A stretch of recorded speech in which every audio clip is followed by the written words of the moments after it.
Hey, what is up, everyone? Today we got a pretty unique story. It's narrated by Frederick Surrey. Get cozy and watch till the end, guys. In the grim darkness of the far future, there is only war. But some wars are different. Some conflicts don't begin with declarations or treaties breaking down. They begin with silence, with the slow stirring of something ancient, with the awakening of powers that predate the very concept of humanity itself.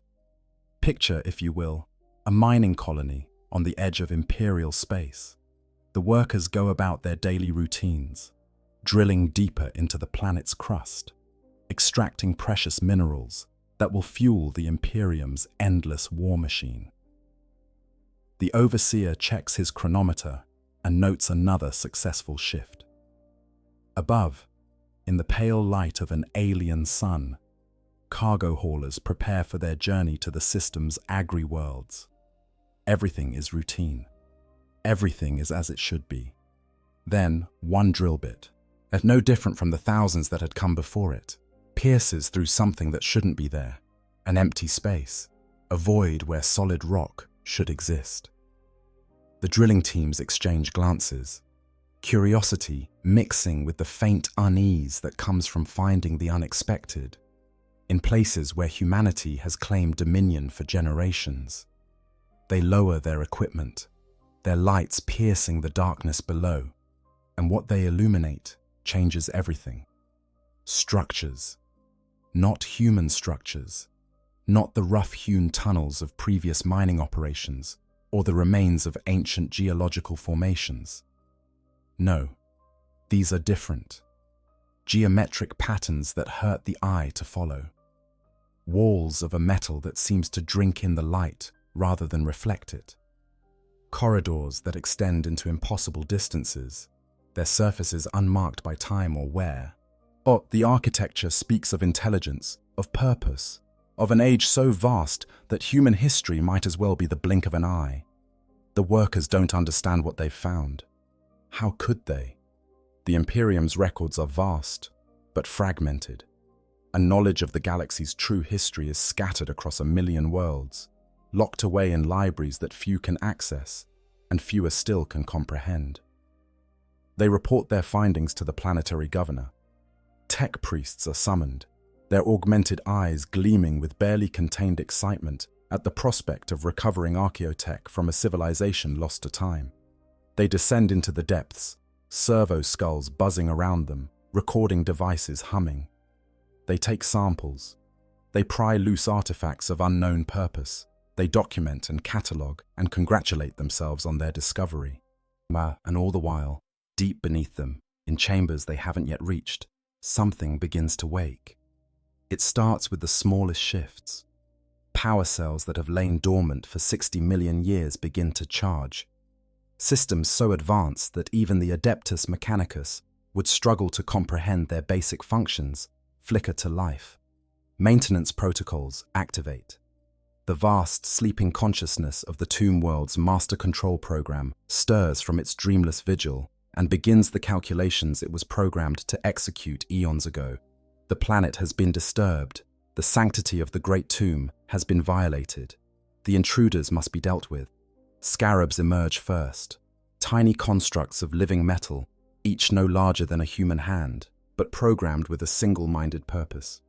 They flow through the ancient corridors like a metallic tide, their mandibles clicking in a rhythm that might be communication or might simply be the sound of millions of microscopic repairs being made to systems damaged by the passage of epochs.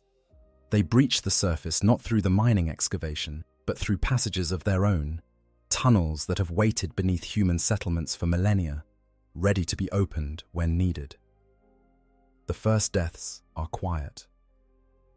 A worker on the night shift, investigating strange sounds in a maintenance tunnel.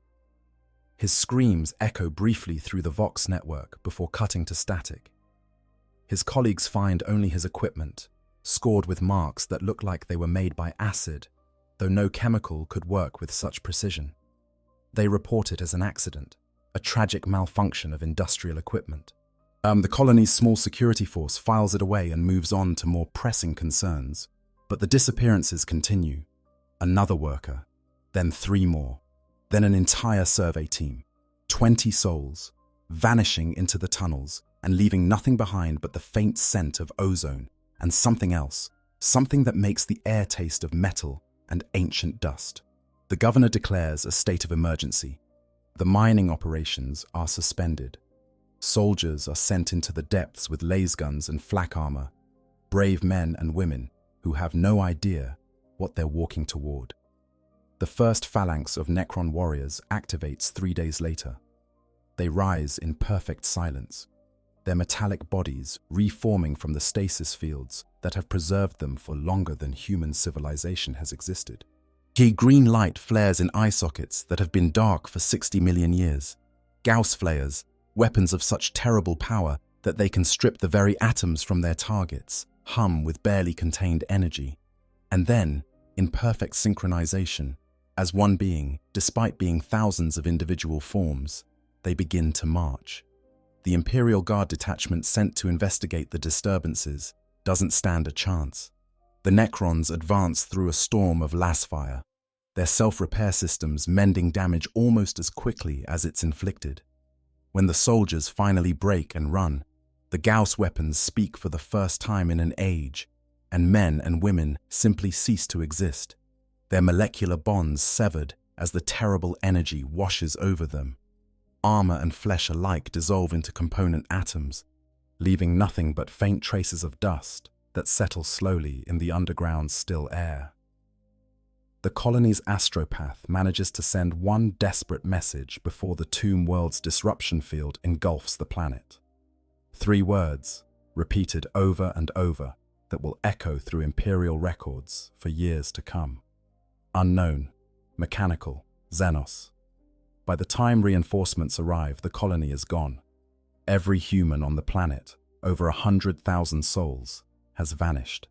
The settlements stand empty, power still running, meals left half-eaten on tables, but not a single body to be found. The tech priest's excavation site has collapsed, filled with rubble that sensors can't penetrate. And at night, witnesses swear they see green lights moving beneath the surface, following patterns that suggest terrible purpose. This scenario, or variations of it has played out across thousands of worlds in the closing years of the 41st millennium. Each awakening is different.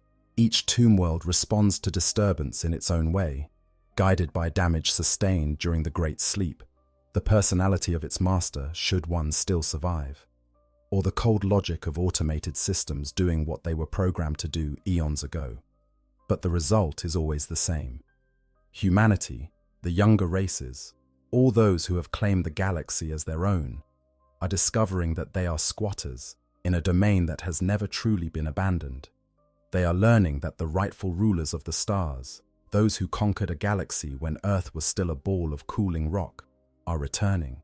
The Necrons are waking up, and the galaxy will never be the same. The long sleep begins. To understand what it means when the Necrons awaken, we must first understand what sent them to sleep in the first place. This is a story that begins in an age so distant that even the Eldari, who would later claim to be the eldest of the galaxy's children, were nothing more than a dream in the mind of beings they would come to call the Old Ones. The Necrontyr were a civilization born under a cursed star.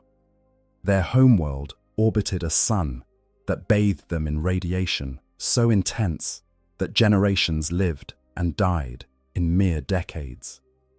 Cancer was not a disease, but an inevitability. Every Necrontyr who lived to see their children grown bore tumors that twisted their flesh and brought screaming agony in the dark hours before death. They built a culture obsessed with legacy, yet with leaving their mark on existence before the radiation claimed them as it had claimed every generation before. And so they built magnificent tombs that stretched for miles beneath the surface of their world. Monuments to the dead that dwarfed the cities of the living. They developed technology at a pace driven by desperation, racing against their own mortality to achieve something, anything that would outlast their brief flickering lives. They mastered their star system and then reached beyond it, building ships that could carry them to other suns, seeking worlds where they might escape the radiation that haunted them. But no matter how far they fled, death followed. The curse was genetic now, written into their very cells. They expanded anyway, building an empire that stretched across the stars, fracturing into dynasties that warred amongst themselves even as they colonized world after world. The Triarch, a council of 3 mighty pharaohs, led by a figure known as the Silent King, struggled to maintain unity among their fractious people.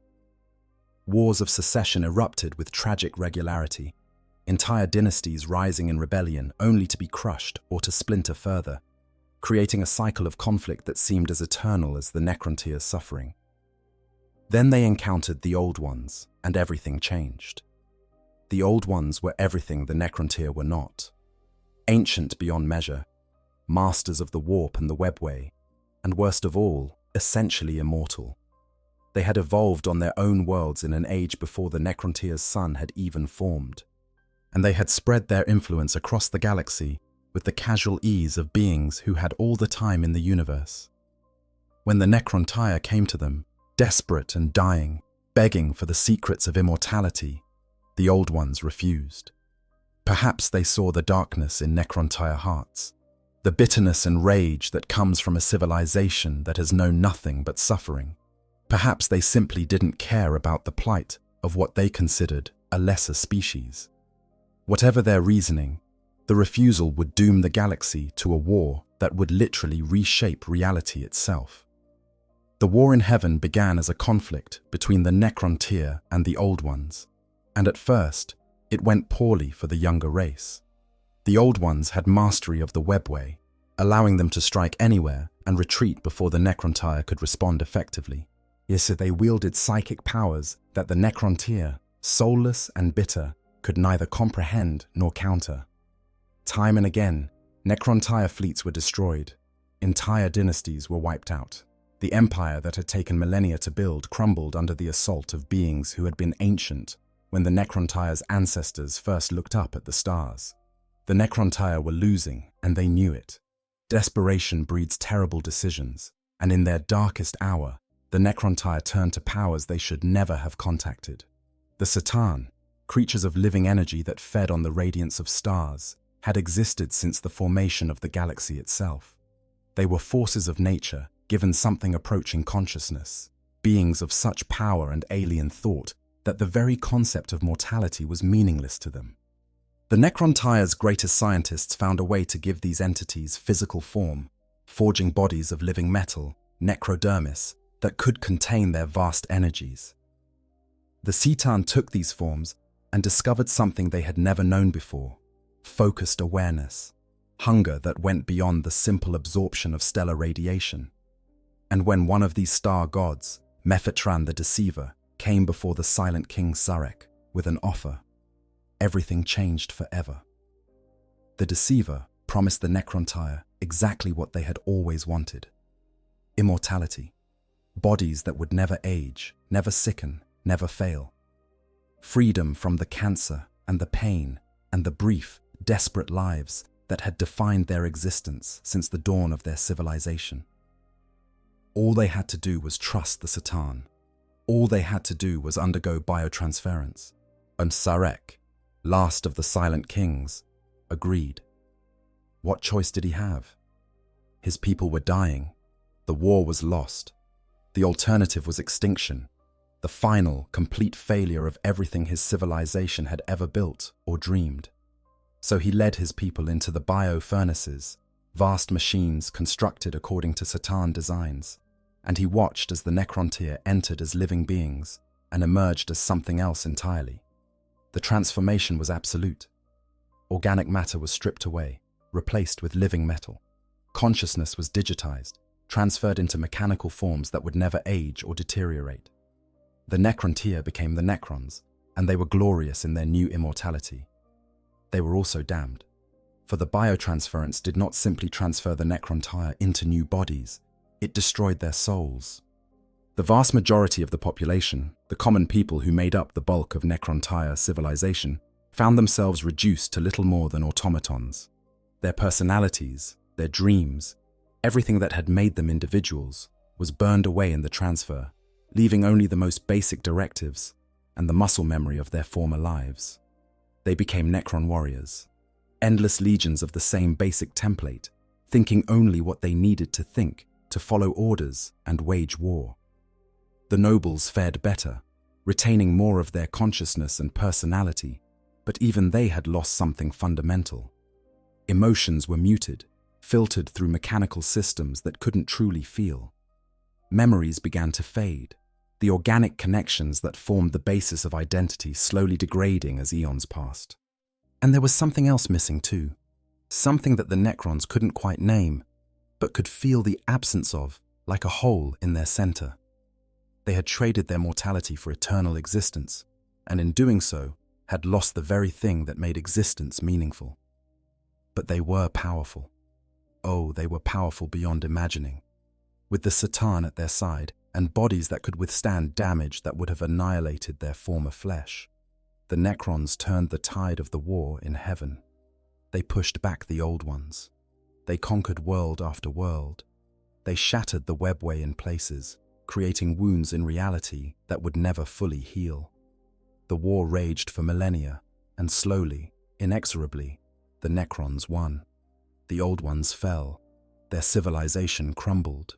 The races they had uplifted to fight on their behalf, including the early Eldari, were left scattered and leaderless. And the Necrons stood triumphant over a galaxy they had broken in the process of claiming it. But their victory was hollow, because in winning, they had created something worse than defeat. The war in heaven had unleashed psychic energies on a scale never before seen. The warp, once a relatively calm dimension that the old ones had navigated with ease, had been roiled into constant storms by the emotions of countless beings dying in the conflict. Entities began to form in its depths, creatures of hatred and fear and rage given form by the war's endless slaughter. The enslavers came forth, psychic predators that could possess and control organic beings, and they swept across the galaxy in an apocalyptic wave. The Necrons, soulless and mechanical, were immune to the enslavers, but everyone else was not. The Eldari, the orcs who had evolved from the old ones' Krork warrior servants, even the scattered remnants of species the Necrons had defeated, all fell prey to the enslaver plague. And the Satan, the star gods who had promised the Necrons salvation, revealed their true nature. They were parasites, feeding on the life energy of organic beings. The Necrons had no life energy left to give, but the Satan didn't care. They turned on each other, vast god machines battling across star systems as they struggled for dominance over a galaxy they had helped conquer. They saw the Necrons not as allies, but as tools, weapons to be used and discarded when no longer needed. Sarek, the Silent King, looked upon what he had wrought and felt something his mechanical body shouldn't have been able to feel: despair. That he had doomed his people. The biotransference had been a trap, a way for the Satan to gain armies they could control. The Necrons were slaves, immortal but soulless, powerful but empty. And there was no way to reverse what had been done. The organic Necrontyr were gone forever, their souls consumed in the transfer, or simply lost to whatever fate awaited consciousness after death. But Zarek was still the Silent King, and he had one final plan. He had retained the command protocols that gave him absolute control over the Necron legions. The Satan had not realized this, had not understood that their servants still possessed the keys to their armies. And so, Zarek turned the Necrons against their gods. The war against the Satan was brutal beyond measure. These were beings of fundamental force, creatures that could manipulate reality on a scale that made even the Necrons' advanced technology seem primitive. But the Necrons had numbers, and they had weapons specifically designed to harm the star gods. They shattered the Satan, fragmenting them into shards that could be imprisoned and controlled. The greatest of the star gods were reduced to shadows of their former power, locked away in tesseract labyrinths or bound into Necron technology to serve the very civilization they had enslaved. When it was done, when the last Citan had been defeated or imprisoned, Zarek surveyed a galaxy that was utterly ruined. The enslavers still roamed free, making vast swaths of space uninhabitable for organic life. The warp was a permanent storm, no longer the calm realm it had once been. The Necron Empire was intact, but ruling over a wasteland. And his people, his cursed, soulless people, were all that remained. The Silent King made his final decision. The galaxy would recover. It always did. Life would return. New civilizations would rise from the ashes of the old. The warp would calm as the psychic energies dissipated. But that would take millions of years, time that even the Necrons' immortal forms might not survive in active use. Their technology, advanced as it was, would degrade. Wars between dynasties would resume. They would destroy themselves or fade into nothingness, mechanical ghosts haunting a galaxy they could no longer claim. So they would sleep. Vast tomb complexes were constructed on thousands of worlds, each one a masterpiece of Necron engineering. Stasis crypts were prepared, systems designed to keep the Necrons in perfect hibernation for millions of years. Canoptech constructs, maintenance robots that didn't need the stasis sleep, were programmed to guard and repair the tombs. Master control programs were installed to monitor the sleepers and wake them when the time was right. Zarek gave the order, and the Necrons began their great sleep.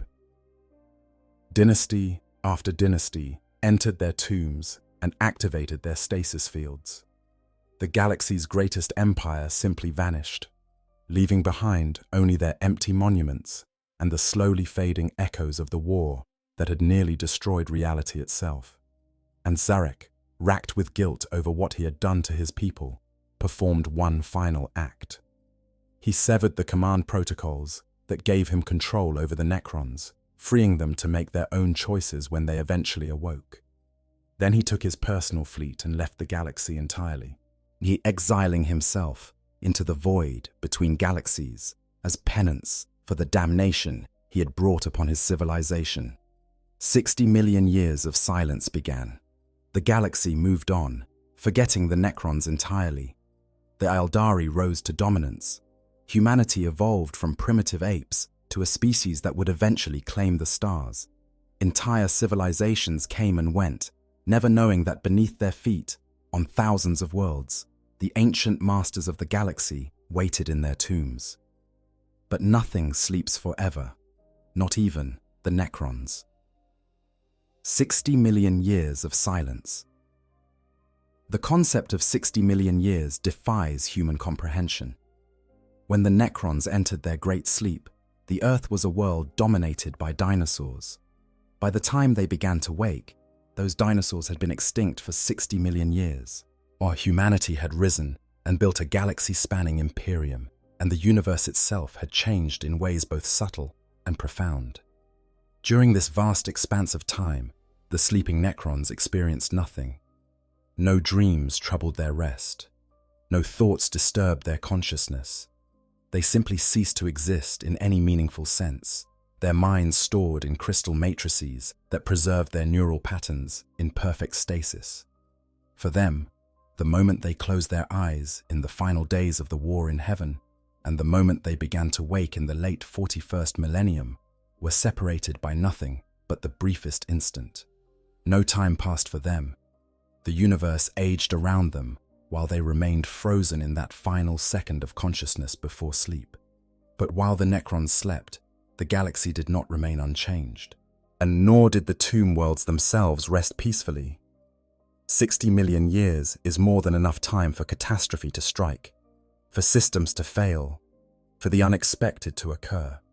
And occur it did, in countless variations across thousands of worlds. Some tomb worlds fell victim to cosmic events that no amount of Necron engineering could prevent. Stars went supernova, consuming their orbiting planets in waves of radiation and plasma that reduced even living metal to vapor. Asteroid impacts of truly apocalyptic scale shattered worlds, cracking them like eggs and exposing the tomb complexes within to the vacuum of space. Tectonic shifts, the slow grinding movement of planetary crust over millions of years, crushed stasis crypts beneath kilometers of newly formed rock or tore them open to the elements. On other worlds, the damage was more insidious. Cascade failures in the stasis systems, tiny errors that compounded over eons, led to the deaths of millions of sleeping Necrons. Their consciousness matrices degraded, the information that made them who they were, corrupting bit by bit until nothing remained but empty shells of living metal. When these warriors would eventually wake, they would be less than they were before. Their personalities and memories reduced to fragments or erased entirely. The master control programs that governed many tomb worlds developed their own problems. These vast machine intelligences were sophisticated beyond anything the younger races would create, but they were not infallible. Some developed errors in their code, subtle at first, but growing more pronounced as millennia piled upon millennia. While when these corrupted programs eventually began the awakening process, they did so with faulty logic, waking warriors in the wrong order, activating systems that should have remained dormant, or simply failing to account for changes in the galaxy around them. Other tomb worlds suffered invasion by the curious species that evolved after the Necrons' departure. The Eldari, in their height of power, discovered some of the tomb worlds and attempted to destroy them, seeing the sleeping Necrons as a potential threat to their dominance. They succeeded in annihilating several dozen worlds, their technology and psychic might shattering the stasis fields and consigning millions of Necrons to oblivion. But the Eldari were cautious, and when they encountered tomb worlds with particularly sophisticated defenses, they often chose to simply mark them as forbidden zones and move on. As the Eldari civilization reached its decadent peak, they largely forgot about the Necrons, dismissing them as an ancient threat that no longer mattered. This was their mistake. While the Eldari indulged in excess and pleasure, while they unknowingly nurtured the birth of a chaos god in the depths of the warp, the tomb worlds continued their patient vigil. Then came the fall, the cataclysmic birth of Slaanesh that destroyed the Eldari Empire in an instant and tore a permanent wound in reality at the heart of the galaxy. The psychic shockwave that rippled out from this event was felt on every tomb world, causing malfunctions in systems that had been stable for eons. Some tomb worlds activated prematurely, their master control programs interpreting the psychic catastrophe as a sign that the time for awakening had come. Others went dark entirely, their systems overloaded by energies they were never designed to withstand. Humanity's expansion across the stars brought new dangers to the sleeping Necrons. The Great Crusade saw human expeditionary fleets land on thousands of worlds, many of which harbored Necron tombs. Most of the time, these encounters ended with the humans dead or fleeing in terror, as automated defense systems activated to repel the intruders. But sometimes, the humans were successful in bypassing the outer defenses and penetrating deeper into the tomb complexes. What they found there often defied explanation. Vast halls filled with motionless metal skeletons, technology that functioned despite no visible power source, artifacts that seemed to bend reality itself. The tech priests of the Adeptus Mechanicus were particularly drawn to these discoveries, seeing them as lost STCs or examples of Dark Age technology. They would take what they could and flee before defense systems could fully activate, never realizing that they were stealing from a civilization that had once ruled the galaxy. These intrusions had consequences. Every theft of Necron technology, every excavation into tomb complexes, every attempt to study or reverse engineer what was found accelerated the awakening process. Master control programs registered the violations of their domains and began calculations. Some determined that the threat was minimal and chose to remain dormant, confident that their defensive systems could handle the primitives above. And others decided that the time had come to wake their charges and deal with the infestation personally. The first confirmed Necron awakening in the age of the Imperium occurred during the Great Crusade itself, though it would be millennia before anyone understood what they had witnessed. Imperial forces landed on a world designated Tharsis Proxima, a mining colony that had been reporting strange activity in its deepest excavations. When the Imperial army arrived, they found the colony abandoned, its population of 50,000 souls simply gone. The only evidence of their fate was strange scorch marks on walls and equipment, marks that looked like they had been made by weapons that stripped matter away at the molecular level. Or the Imperial forces explored the mines and found passages leading down into structures that clearly predated any human settlement. They activated ancient lighting systems and descended into a tomb complex, though they didn't know what it was. What they found there was never fully recorded. The Expeditionary Forces commander managed to send one final transmission before all contact was lost. He spoke of warriors made of metal, of green energy weapons that unmade his soldiers with a touch, of a terrible silence that followed the attackers like a physical presence. Then static, then nothing. When reinforcements arrived 3 weeks later, the entire Imperial force was gone. 5,000 soldiers vanished without a trace. The passages into the tomb complex had collapsed, sealed by methods the Mechanicus couldn't identify. As the planet was quarantined and marked for further investigation, but with the Great Crusade pressing outward to reclaim the galaxy, there were always more pressing concerns. Farthest Proxima was filed away in the archives and forgotten. It wouldn't be the last such encounter. Throughout the Great Crusade and into the early years of the Imperium, scattered reports came in of similar incidents. Colonies vanishing, Imperial forces encountering unknown xenos of a technological sophistication that seemed impossible, ancient ruins beneath human settlements that the Mechanicus found both fascinating and deeply disturbing. But these incidents were sporadic, separated by years or even decades, and in a galaxy at war, they were easy to dismiss as isolated events rather than signs of something larger stirring. Or the Necrons themselves had developed a solution to this problem of premature awakening. Recognizing that some tomb worlds would inevitably wake before the planned time, they had created the Awakened Council, a gathering of those Necrons who found themselves active in a galaxy that wasn't ready for the full resurrection of their empire. This council served several purposes. It arbitrated disputes between dynasties that might otherwise come to war. It coordinated efforts to quietly suppress knowledge of the Necrons' existence, and it worked to wake other tomb worlds when the time seemed right. The Awakened Council operated in secret for thousands of years, manipulating events to ensure that when the full awakening came, the galaxy would be unprepared to resist. They sent agents to study the younger races, learning their weaknesses and strengths. They quietly sabotaged attempts to research Necron technology, ensuring that any artifacts that were discovered either self-destructed or proved impossible to replicate. You know, what really gets me about the Necrons is how tragic their story actually is.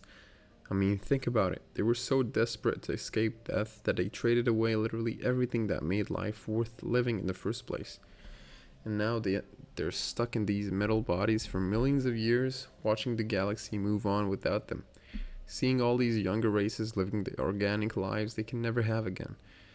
It's honestly one of the most depressing storylines in all of 40k when you really sit with it. That's heavy, man. But anyway, let's get back to the show. They even made contact with the Silent King, though Zarek himself remained in exile, and coordinated with his goals even in his absence. But coordination between dynasties was difficult when many of the most powerful nobles still slept. Each dynasty that woke prematurely had its own agenda, its own interpretation of what the Necrons should do upon their full return. Some wanted immediate war, the conquest and subjugation of the younger races, as the first step toward reclaiming the Necron Empire's former glory. Others counseled patience, and arguing that the full strength of the Necrons would only be available when all tomb worlds had woken, and moving too soon would unite the galaxy against them. These philosophical differences sometimes erupted into conflict. Necron fought Necron in brief, devastating engagements that the younger races rarely witnessed and wouldn't have understood even if they had. The wars were nothing like the massive campaigns fought by the Imperium, or the endless green tide of rampaging greenskins. They were precise, surgical affairs, where entire battlefields were rendered lifeless by weapons that operated on principles the Adeptus Mechanicus could barely theorize about. When they ended, both sides would often simply phase out, returning to their tomb worlds to await better circumstances. By the late 41st millennium, as the situation had reached a critical point, more tomb worlds were waking, not in ones or twos, but in dozens, then hundreds. The master control programs across the galaxy were receiving similar signals. The warp had stabilized enough for organic life to flourish again. The galaxy was filled with younger races, providing both a threat and an opportunity. The 60-million-year wait was over. It was time for the Great Awakening to truly begin. The first stirrings. The Great Awakening did not happen all at once. It couldn't. 60 million years of dormancy had taken its toll on systems that were sophisticated but not invincible. Tomb worlds woke in fits and starts, their reactivation protocols triggering when local conditions met certain parameters. Each awakening was unique, shaped by the state of the tomb world, either the personality of its master, if one survived, and the circumstances that had triggered the wake-up call. Understanding the awakening process requires understanding how a Necron tomb world functions. These weren't simple burial sites, but vast underground complexes that could span an entire planet. At their heart lay the stasis crypts, chambers where the Necrons themselves slept in fields of frozen time. Around these were power generation facilities that tapped directly into the planet's core, or even into dimensional rifts, ensuring that energy would be available after eons of inactivity. Defense systems were layered throughout the complex, from simple automated turrets to more sophisticated measures like reality warping generators and antimatter mines. The master control program that governed each tomb world was housed in a quantum processor of such sophistication that even the Necron's own cryptex couldn't fully explain how it worked. These programs weren't truly intelligent in the way a Necron noble was, but they possessed something approaching intelligence, a kind of machine cognition that could make complex decisions and adapt to changing circumstances. When a tomb world began its awakening sequence, the master control program would first assess the situation. Had the program time elapsed? Were there threats present that required immediate response? Were the tomb's systems intact enough to support a full awakening? Based on these assessments, it would decide how to proceed. The first stage of awakening always involved the canoptech constructs. These maintenance robots had never entered stasis, instead entering a low-power mode that allowed them to function for millions of years on minimal energy. Scarabs, spiders, wraiths, and other specialized constructs would activate first, emerging from their alcoves to begin repairs and reconnaissance. Canoptech scarabs were particularly important in this phase. These small, beetle-like constructs swarmed through the tomb complex, their internal sensors checking every system, every power conduit, every stasis crypt. Where they found damage, they began repairs, breaking down whatever materials were available at the molecular level and using them to restore Necron systems. If organic beings had infiltrated the tomb, the scarabs would eliminate them, consuming their bodies to fuel the construction of new components. As canoptech spiders served as coordinators for the scarab swarms and handled larger repairs. These multi-limbed constructs were the size of vehicles and could fabricate new scarabs from raw materials, allowing the swarm to grow as needed. They also performed diagnostics on more complex systems, ensuring that power flow was stable and that stasis fields would deactivate properly when the time came. Canoptech wraiths had a different purpose. These serpentine constructs phased in and out of reality, their dimensional destabilization matrices allowing them to move through solid matter as though it wasn't there. They were the tomb world's scouts and its first line of defense against intruders.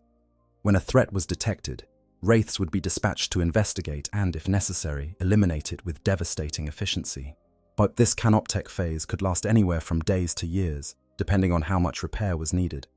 During this time, the tomb world would seem dead to outside observers. The only signs of activity would be occasional disappearances of people who ventured too close to ancient ruins. or strange mechanical sounds echoing from deep underground. Most civilizations that had settled on Necron tomb worlds had folklore about cursed places or forbidden zones, stories passed down through generations. These stories were often the only warning of what lay beneath. Once the Canoptech constructs determined that sufficient repairs had been made, the Master Control Program would move to the second phase, limited warrior activation. This was where things became more dangerous for anyone unlucky enough to be on the surface. Necron warriors would be the first to wake. These basic troops required the least energy to activate and could function with minimal support from the tomb's systems. They would emerge in small groups at first, probing the surface world to gather data about potential threats. These weren't the shambling automatons that many later encountered would assume all Necron warriors to be.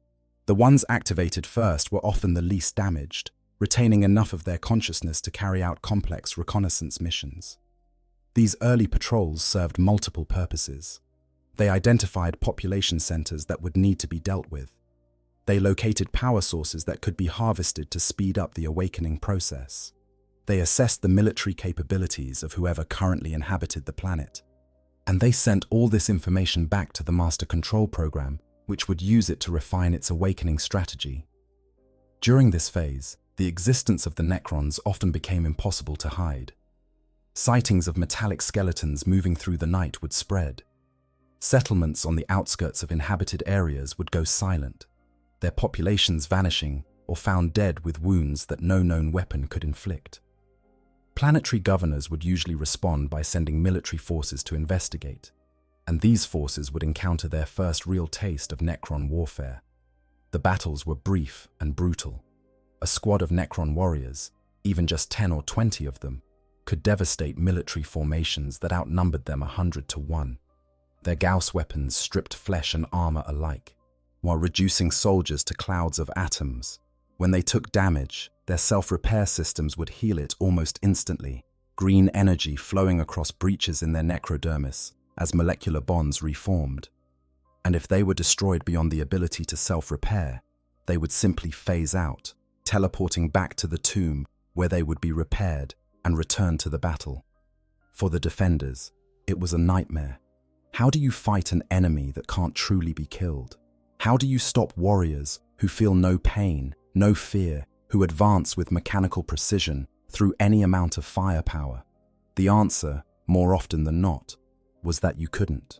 The best outcome was to delay them, to buy time for civilians to evacuate before the Necrons advanced on population centers. As more warriors activated and joined the surface patrols, the tomb world would begin the third phase of awakening, noble reactivation. This was the most critical and dangerous part of the process. The Necron nobility, the overlords and lords who had retained the most of their consciousness through biotransference, required more careful handling during awakening. Their neural patterns were more complex, their consciousness matrices more sophisticated, and therefore more susceptible to damage from long stasis. When an overlord awakened, the entire character of the Necron presence would change. These were not automatons following program directives, but genuine strategic minds, albeit ones operating through mechanical bodies and filtered through millions of years of existence. They would assess the Master Control Program's reports, examine the data gathered by the warriors, and formulate actual battle plans based on the situation at hand. Some overlords woke with their minds intact, their memories and personality preserved despite the eons. These were the most dangerous because they brought with them the tactical acumen of beings who had fought in the war in heaven, who had seen the rise and fall of empires, who had commanded legions that conquered stars. They understood warfare on a level that most of the younger races couldn't comprehend, and they adapted their ancient knowledge to the modern galaxy with terrifying speed. Others woke damaged, their consciousness fractured by the long sleep or by errors in the stasis field that had preserved them. These Necrons were unpredictable. Some retained their intelligence, but lost their emotional capacity entirely, unbecoming monsters of pure logic who calculated the most efficient ways to exterminate populations with the same cold precision they might use to solve a mathematical equation. Others developed what could only be called madness, their fractured minds creating bizarre obsessions or paranoid delusions that drove them to actions that made sense to no one but themselves. The famous Nemesaur Zandrek, for example, woke with his tactical genius intact, but his perception of reality fundamentally broken. He believed he was still organic, still living in the days before biotransference. When he looked at his Necron warriors, he saw living soldiers. When he commanded them to charge across a battlefield, he imagined them as flesh and blood troops who would feel the glory of victory and the honor of service. And his madness made him no less dangerous. If anything, it made him more so because he approached warfare with a perspective that others couldn't predict. As more nobles awakened, a hierarchy would reassert itself. Overlords would claim dominion over sectors of the tomb world. Lords would pledge allegiance or challenge for position. Ancient protocols and traditions, encoded so deeply into their programming that even biotransference couldn't erase them, would guide their interactions. In functional tomb worlds, this process happened smoothly. In damaged ones, it could erupt into brief civil wars as multiple claimants fought for supremacy. The fourth and final phase of awakening was full mobilization. This was when the tomb world truly came alive, when all its systems operated at full capacity and the entire military might of the dynasty was brought to bear. Specialist units activated, death marks, lich guard, destroyers, and all the other variants of Necron warrior. Vehicles rolled out of their storage bays, from the swift tomb blades to the massive monoliths that could level cities. Canoptech constructs shifted from maintenance duties to combat support. The tomb world transformed from a sleeping complex into an active war machine. At this point, there was no hiding the Necron presence. Their technology created disruption zones that interfered with communications across entire regions. Their weapons left distinctive signatures that even the least sophisticated sensors could detect. And their sheer numbers, when a tomb world fully mobilized, were staggering. A single world might house millions of Necron warriors, tens of thousands of specialized troops, and hundreds of nobles, each commanding their own forces. The pattern repeated across hundreds of worlds in the late 41st millennium. A mining operation breaks through into ancient tunnels. Strange disappearances begin. Metal warriors emerge from the depths. And then, before anyone truly understands what's happening, an entire civilization finds itself at war with an enemy from the galaxy's forgotten past. But not every awakening followed this pattern. Some tomb worlds woke to find themselves completely alone, their surfaces barren and lifeless, the younger races having never settled there. These worlds would often begin the process of reaching out to other tomb worlds, sending signals through the Necrons' ancient communication network, attempting to coordinate with their fellow dynasties. Other tomb worlds woke to immediate crisis, finding themselves under attack from threats that ranged from alien invasions to demonic incursions, forcing them to mobilize from stasis directly into battle. And through it all, the master control programs calculated and adapted, following protocols laid down 60 million years ago, while trying to account for a galaxy that had changed beyond recognition. They succeeded far more often than they failed, a testament to the sophistication of Necron engineering. But when they did fail, the results were often catastrophic, unleashing damaged or corrupted Necrons on a galaxy that was already straining under countless other threats. The Great Awakening was not a single event but an ongoing process, as a wave of resurrections that grew stronger with each passing year. And for the inhabitants of the galaxy, for the Imperium and the Eldari, and all the other species who had claimed the stars as their own, it was a revelation that their ownership of the galaxy had always been temporary. The Necrons were waking up, and they wanted their empire back. A changed galaxy. When the Necrons finally opened their eyes after 60 million years, the galaxy they found was almost unrecognizable. The universe they had left behind when they entered the Great Sleep had been a wasteland, scoured clean by the war in heaven and the enslaver plague. Now it teemed with life, civilizations rising on worlds that should have been barren, species they had never encountered claiming dominion over space that had once belonged to the Necron Empire. Or for beings whose consciousness had been frozen in that final moment before sleep, it must have been profoundly disorienting. The first and most obvious change was the sheer number of organic species that now inhabited the galaxy. When the Necrons slept, the only significant remaining civilizations were the scattered remnants of the Aeldari, hiding from the enslavers and rebuilding in isolated pockets. Now, the galaxy was home to countless species, each with their own technology, culture, and claims to territory. Humanity alone occupied millions of worlds, their Imperium spanning the galaxy in a vast, bureaucratic mess of a civilization that somehow functioned despite appearing on the verge of collapse. The Necrons, with their experience from the war in heaven, could recognize the Imperium for what it was: a young empire in its prime, a powerful and dynamic, but also wasteful and inefficient, held together more by momentum and religious fervor than by actual governance. The Aeldari had changed dramatically. The proud empire that had inherited the galaxy after the Necrons' departure had fallen, shattered by their own excesses into scattered factions that barely resembled the unified civilization of old. The craft world Aeldari clung to their enormous ship cities, refugees from their own catastrophe. The Drukhari lurked in a pocket dimension, sustaining themselves through torture and pain. The Exodites lived primitive lives on maiden worlds, rejecting the technology that had doomed their ancestors.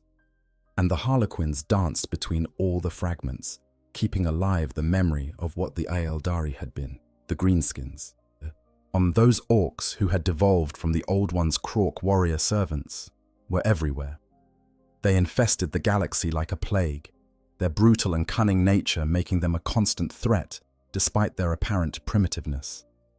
The Necrons had fought the original Krork during the war in heaven and found them formidable opponents.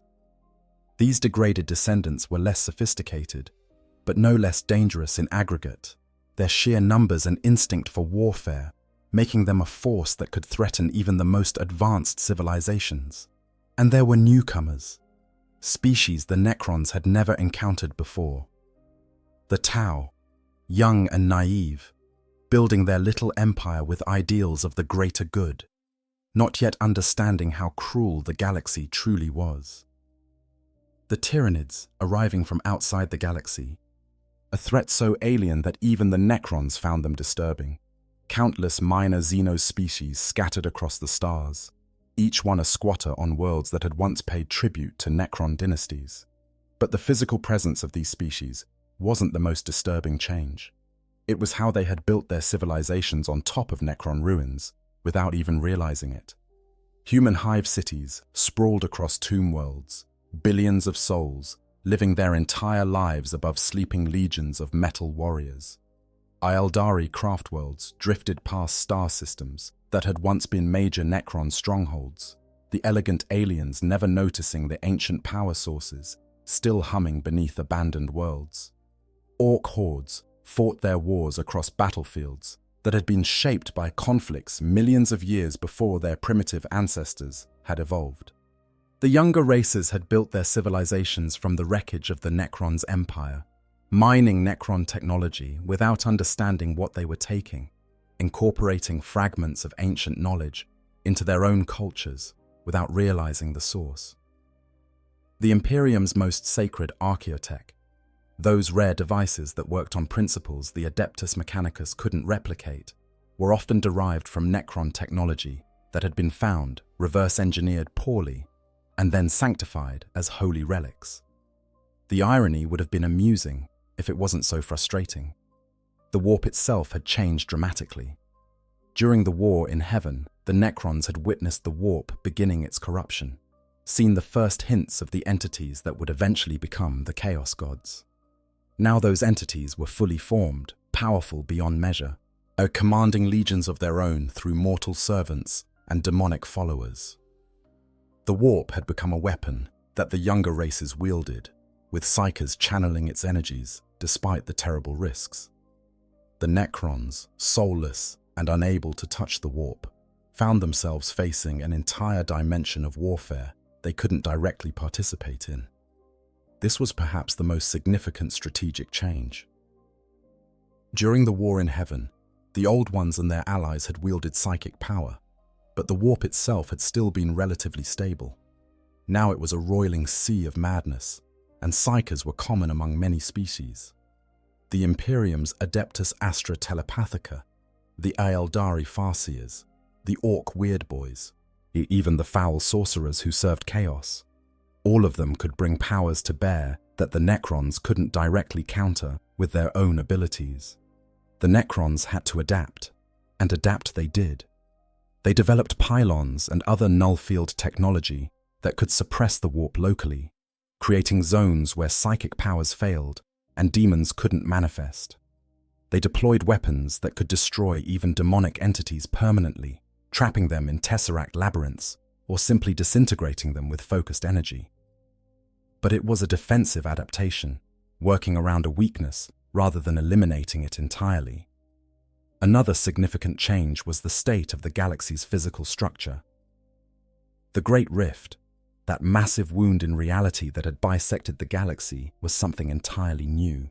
Or the Necrons had created tears in reality during the War in Heaven, had broken the webway in places, but nothing on this scale. The rift spilled warp energy into real space constantly, creating storms and anomalies that even Necron technology struggled to navigate through. Entire sectors that had once been part of major Necron dynasties were now cut off by this barrier of madness.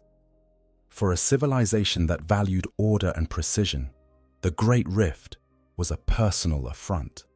It represented chaos on a cosmic scale, reality itself becoming unreliable. The Necrons could navigate it, using their dolmen gates and other technology that didn't rely on the warp for travel, but it still represented a major strategic obstacle. Tomb worlds on the far side of the rift found themselves isolated from those on the near side, unable to coordinate effectively without resorting to slower-than-light communications. The technology of the younger races presented its own surprises. Humanity's tech was generally inferior to what the Necrons possessed, but they had achieved some innovations that were worth noting. Their Titan legions, massive war machines that could level cities, were crude by Necron standards, but effective in their own way. Their fleet-based warfare, with void ships engaging in battles across vast distances, operated on principles that were different from the Necrons' preferred methods. The Imperium's sheer industrial capacity, their ability to produce war material on a scale that defied logic, was something that couldn't be ignored. The Aeldari remained technologically sophisticated, yet their craftsmanship and psychic integration producing weapons and tools that could sometimes match Necron equivalents. Their webway access gave them mobility that the Necrons had to counter carefully, and their seers, able to look into multiple possible futures, could sometimes anticipate Necron movements before they happened. Even the Orcs, for all their apparent primitiveness, had developed some dangerous innovations. Their mechs could build weapons of devastating power through a combination of intuition and the psychic gestalt field that surrounded all greenskins. Their war machines, held together by belief as much as by engineering, could achieve things that shouldn't be possible. A Necron phalanx that underestimated the Orcs' capacity for destructive innovation often paid a heavy price. Perhaps the most disturbing discovery for many Necrons was how much of their own history had been forgotten or misremembered. The younger races had discovered fragments of Necron ruins and developed entire mythologies around them, weaving stories that bore no resemblance to the truth. Some human worlds worshipped Necron artifacts as gifts from their god emperor. Eldari legends spoke of the Ingir, star gods who had nearly destroyed the galaxy, but these stories were so distorted that they barely resembled the actual Satan. The Necrons' own history, the War in Heaven, the biotransference, even the existence of the Necron Empire itself, had been lost to time. This meant the Necrons could, at least initially, move with some stealth.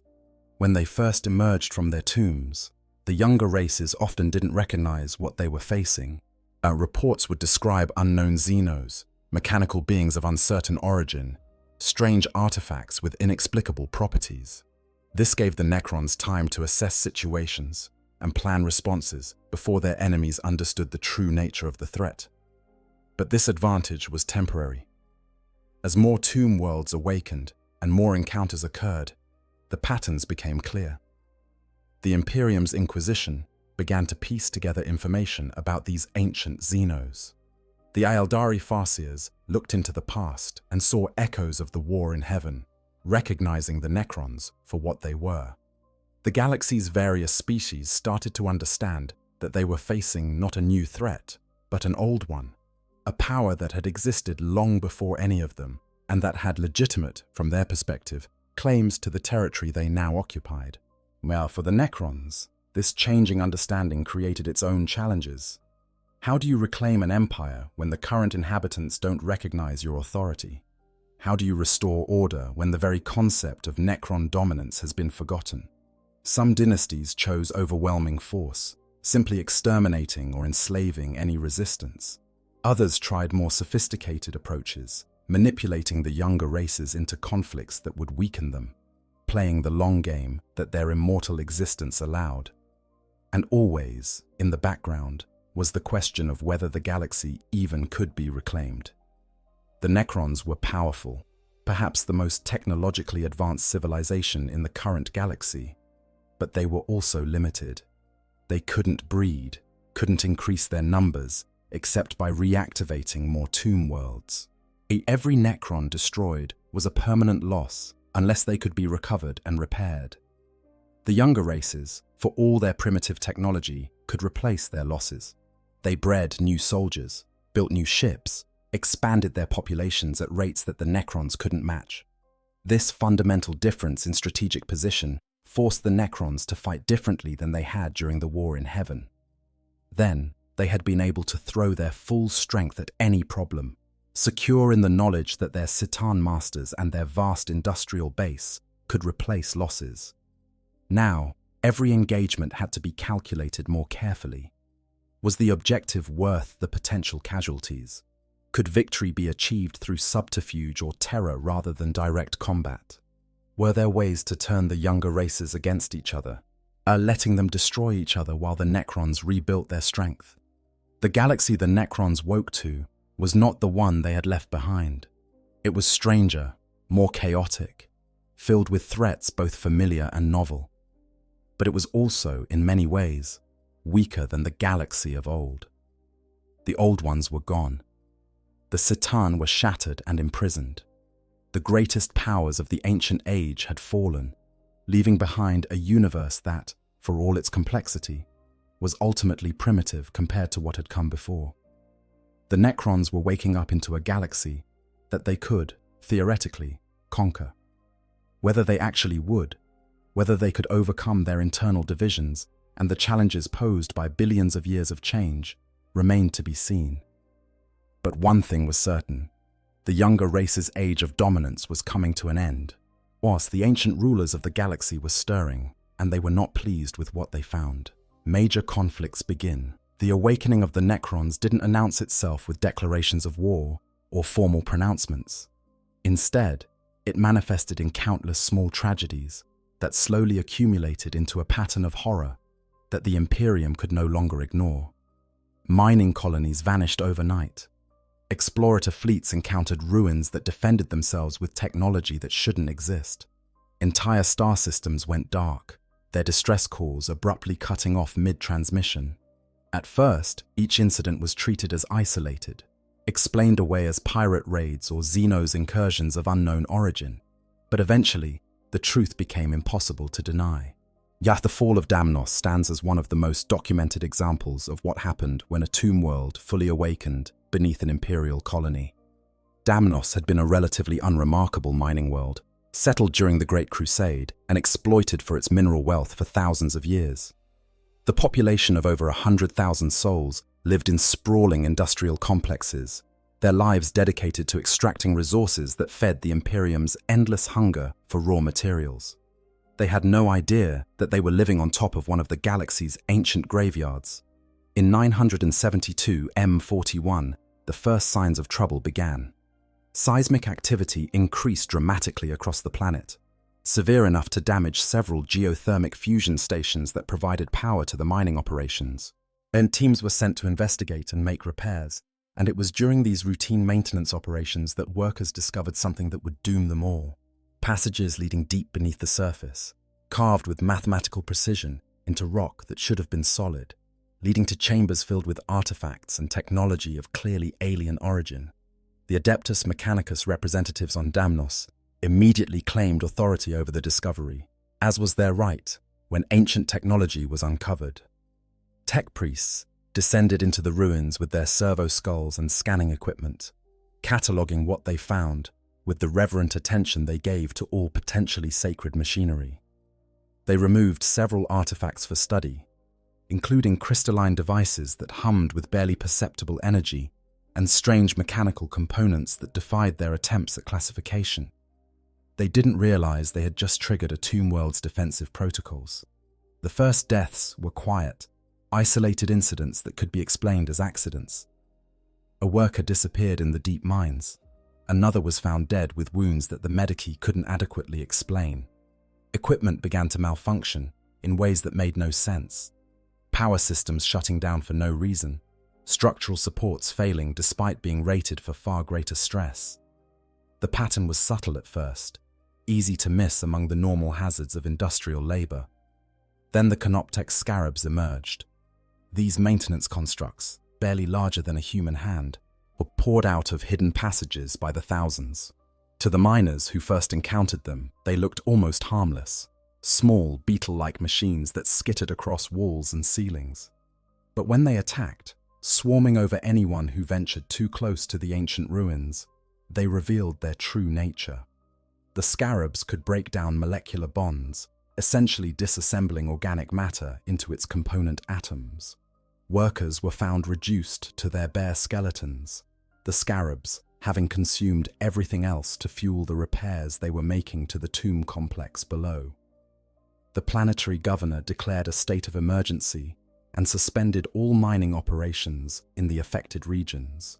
Security forces were deployed to seal off the areas where the strange artifacts had been discovered, setting up perimeters and watching for any further signs of the mechanical creatures. For a brief moment, it seemed like the situation might be contained. Then the Necron warriors began to emerge. They rose from the depths in perfect phalanxes, their metallic bodies gleaming in the harsh lights of the mining installations. The Gauss flares they carried hummed with green energy as they activated, and when they fired, soldiers simply ceased to exist. The defensive perimeter collapsed in minutes, the security forces discovering too late that their lasguns and stubbers were woefully inadequate against enemies that could repair damage almost as fast as it was inflicted. The Necrons didn't rampage. They didn't show any of the savage fury that characterized greenskin attacks or the chaotic bloodlust of renegades. First, they simply advanced with mechanical precision, systematically eliminating any resistance they encountered, their movements coordinated in a way that suggested a single guiding intelligence, directing thousands of individual warriors. Population centers were targeted methodically, their inhabitants given no quarter and no opportunity to surrender. The governor's distress call reached the Ultramarines' strike cruiser. Valen's Revenge and Captain Cato Sicarius responded without hesitation. The Ultramarines were the Imperium's finest, space marines whose tactical acumen and combat prowess had been proven across 1,000 battlefields. If anyone could save Damnos, it would be them. But when the Ultramarines arrived, they found a planet already in the grips of an invasion unlike anything they had previously encountered. The Necrons had spread across Damnos with terrifying speed, their numbers seemingly endless as more and more emerged from the tomb complex that had been hidden beneath the planet's surface for millions of years. The Space Marines landed in force, deploying their full might to protect the remaining population centers and buy time for civilian evacuations. The battles that followed were brutal. The Ultramarines fought with all the skill and determination that had made them legendary, but the Necrons proved to be enemies that defied conventional tactics. When warriors were destroyed, they would phase out, teleporting back to their tomb for repairs. When vehicles were damaged, Scarabs would swarm over them, breaking down the metal and using it to repair Necron constructs. The very planet itself seemed to be turning against the defenders, with power fluctuations and electromagnetic disruptions making coordination difficult. Captain Sicarius led assault after assault into the Necron lines, his power sword cleaving through metal bodies, his strategic genius buying precious time for evacuations. But for every victory, for every tomb complex that the Ultramarines managed to collapse or seal, 2 more seemed to open. The Necrons weren't just defending themselves, they were reclaiming their world, systematically pushing the defenders back toward the evacuation points. The final battle at the spaceport was a desperate last stand. The Ultramarines formed a perimeter around the landing zones, holding back endless waves of Necron warriors, while Thunderhawks ferried civilians to the ships waiting in orbit. Brother Agrippin, piloting a dreadnought, held a critical choke point alone when his squad mates were forced to fall back, his assault cannon speaking thunder into the green-lit ranks of advancing Necrons. When he finally fell, his reactor going critical as Gauss fire tore through his armor, the explosion took hundreds of Necrons with him and bought the final minutes needed for the last transport to escape. Damnos fell to the Necrons. The Ultramarines evacuated everyone they could, but they couldn't save the planet itself.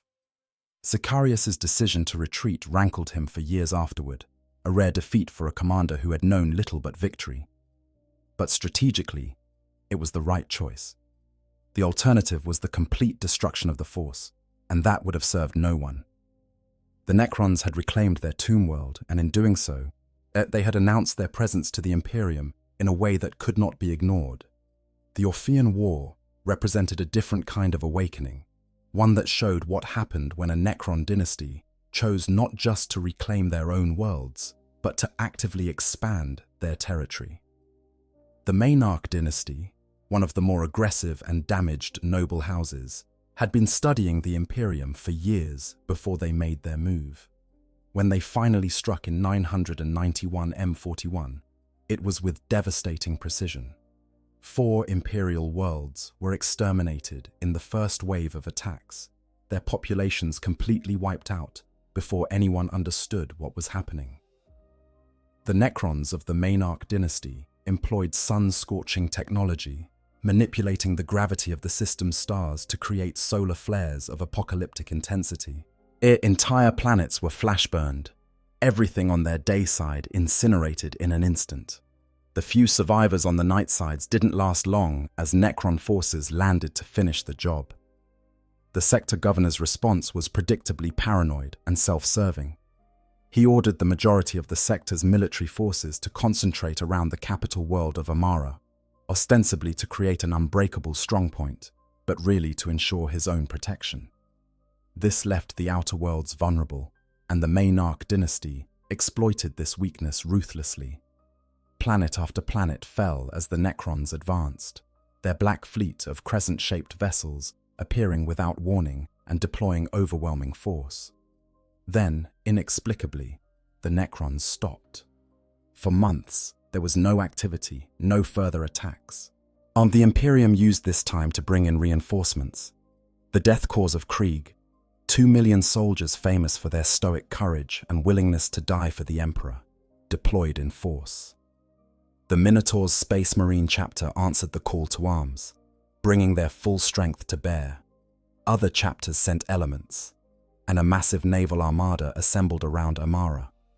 When the Necrons finally resumed their attack, it began with manipulation of Amara's star itself. Gravitational fluxes created solar flares that incinerated everything on the planet's day side and crippled orbital defenses. Then the Black Fleet struck, and the Necrons landed in overwhelming numbers. The battle for Amara was apocalyptic in scale, with millions of Imperial soldiers fighting against equally vast numbers of Necron warriors. The Minotaurs distinguished themselves in the Void battle, boarding a Necron tomb ship in a desperate assault. Chapter Master Asterion Moloch personally led the assault on the command deck, fighting the Necron Overlord in single combat. The duel was brutal beyond measure. Moloch's immense strength and skill pitted against an enemy that felt no pain and could repair damage almost instantly. When Moloch finally destroyed the Overlord, driving his weapon through the Necron's core. It triggered a cascade failure that forced the entire tomb ship to retreat. But victory came at a terrible cost. Amara was devastated, its surface scoured by the battle. When the Necron fleet finally withdrew, it was because they had achieved their objective, testing Imperial defenses and gathering data on how the younger races fought. The planet was left a ruin, and the Orphean War settled into a grinding stalemate that would last for years. Other conflicts followed similar patterns. The Mechanicus Explorator fleet Garmin discovered a cluster of tomb worlds in the Gerin Nebula and attempted to secure them for study. The awakened Necrons responded by systematically destroying the entire fleet, 67 ships vanishing with all hands. The world of Midgardia was raided by Trazyn the Infinite, the eccentric Necron overlord stealing priceless artifacts from the Space Wolves' halls of remembrance before vanishing through a portal. The Imperial world of Paradise was conquered by the Sautek dynasty in a campaign so efficient that resistance barely had time to organize before it was over. Each conflict taught the Imperium more about the Necrons, but that knowledge came at a terrible price. They learned that Gauss weapons could strip apart any conventional armor. They learned that destroying Necrons required overwhelming their self-repair systems through sheer damage. They learned that the enemy's phasing technology made it almost impossible to inflict permanent casualties without capturing and destroying the bodies before they could teleport away. They learned that conventional orbital bombardment was often useless, as tomb worlds were built to survive far worse. The Inquisition began to take a special interest in the Necron threat, with several ordos dedicating resources to studying the ancient Xenos and developing counter-strategies. Inquisitor Hoth became something of a specialist, investigating dozens of incidents and slowly piecing together the true scope of what the Imperium faced. And his reports made for grim reading. Here was a threat potentially as dangerous as Chaos or the Tyranids, a unified force that could field technology far beyond anything the Imperium possessed. But the Necrons weren't unified, as later encounters would demonstrate. Different dynasties pursued different agendas, and sometimes these agendas put them at odds with each other. The Imperium learned to exploit these divisions when possible, though doing so was dangerous. A weakened Necron dynasty was still far more powerful than most other threats the Imperium faced, and antagonizing them rarely ended well. By the end of the 41st millennium, the pattern was clear. The Necrons were awake, they were powerful, and they were reclaiming the galaxy that had once been theirs. Thus, the major conflicts that had announced their presence were just the beginning. The question wasn't whether the Imperium could defeat them completely. That was probably impossible. The question was whether the Imperium could survive while the Necrons continued to wake, and what the galaxy would look like when the last tomb world finally activated its inhabitants. The answer to that question terrified everyone who understood the true scope of what was awakening. The personalities emerge. One of the most surprising discoveries that the younger races made about the Necrons was that they weren't simply mindless automatons. While the vast majority of Necron warriors had indeed lost most of their consciousness during biotransference, the nobility had retained their personalities, their memories, and their individual quirks. As more tomb worlds awakened, these personalities began to emerge, and with them came leaders whose actions would shape the character of the Necron awakening. Imhotep, the Stormlord, stands as perhaps the most formidable of these awakened nobles. Before the Great Sleep, he had been a general of considerable renown, his tactical acumen earning him respect across the Necron Empire. When his stasis crypt was activated during a civil war among the nobles of his dynasty, he found himself awakening to chaos. The Sautek dynasty's Pharaon had not survived the Great Sleep, and the surviving nobles had immediately begun fighting amongst themselves for supremacy. Imhotep's response was brutally efficient. Rather than ally with any of the pretenders to the throne, he marshaled his own forces and systematically destroyed them all. And within a single campaign season, he had pacified the crown world of Mandragora and claimed the title of Pharaon for himself. Under his leadership, the Sautek dynasty would become the most powerful Necron faction in the galaxy, controlling over 80 tomb worlds and fielding armies that could threaten entire Imperial sectors. What makes Imhotep particularly dangerous is his understanding of psychology, an unusual trait for a Necron. He recognizes that terror is often more effective than raw firepower, and he uses it deliberately. His signature tactic involves summoning massive energy storms that engulf battlefields, the dark clouds crackling with lightning that targets his enemies with eerie precision. Watching electrical discharges seek out and annihilate officers and command vehicles, apparently guided by some impossible intelligence, and breaks the morale of forces that might otherwise stand and fight. Imhotep's personal combat style reflects the ancient Necron codes of honor. He seeks out enemy commanders in single combat, dueling them according to traditions that date back millions of years. But here's where his understanding of psychology becomes most apparent. He never kills his defeated opponents. Instead, he maims them, severing limbs or inflicting wounds that will leave them permanently crippled. The humiliation of surviving defeat at Necron hands, of living with the knowledge that the enemy chose to spare you, can break a warrior's spirit more completely than death ever could. This tactic has earned him enemies among the Imperium's greatest heroes. He severed the hand of High Marshal Helbrecht of the Black Templars, leaving the legendary Space Marine with a permanent reminder of his defeat. Logan Grimnar of the Space Wolves managed to defeat Imhotep on Valoth 4, one of the few times the Stormlord has tasted genuine loss, and the two commanders have been locked in a rivalry ever since. Each encounter between them becomes a contest not just of military might, but of will and tactical genius. If Imhotep represents the Necrons at their most traditionally warlike, then Trazyn the Infinite embodies something altogether stranger.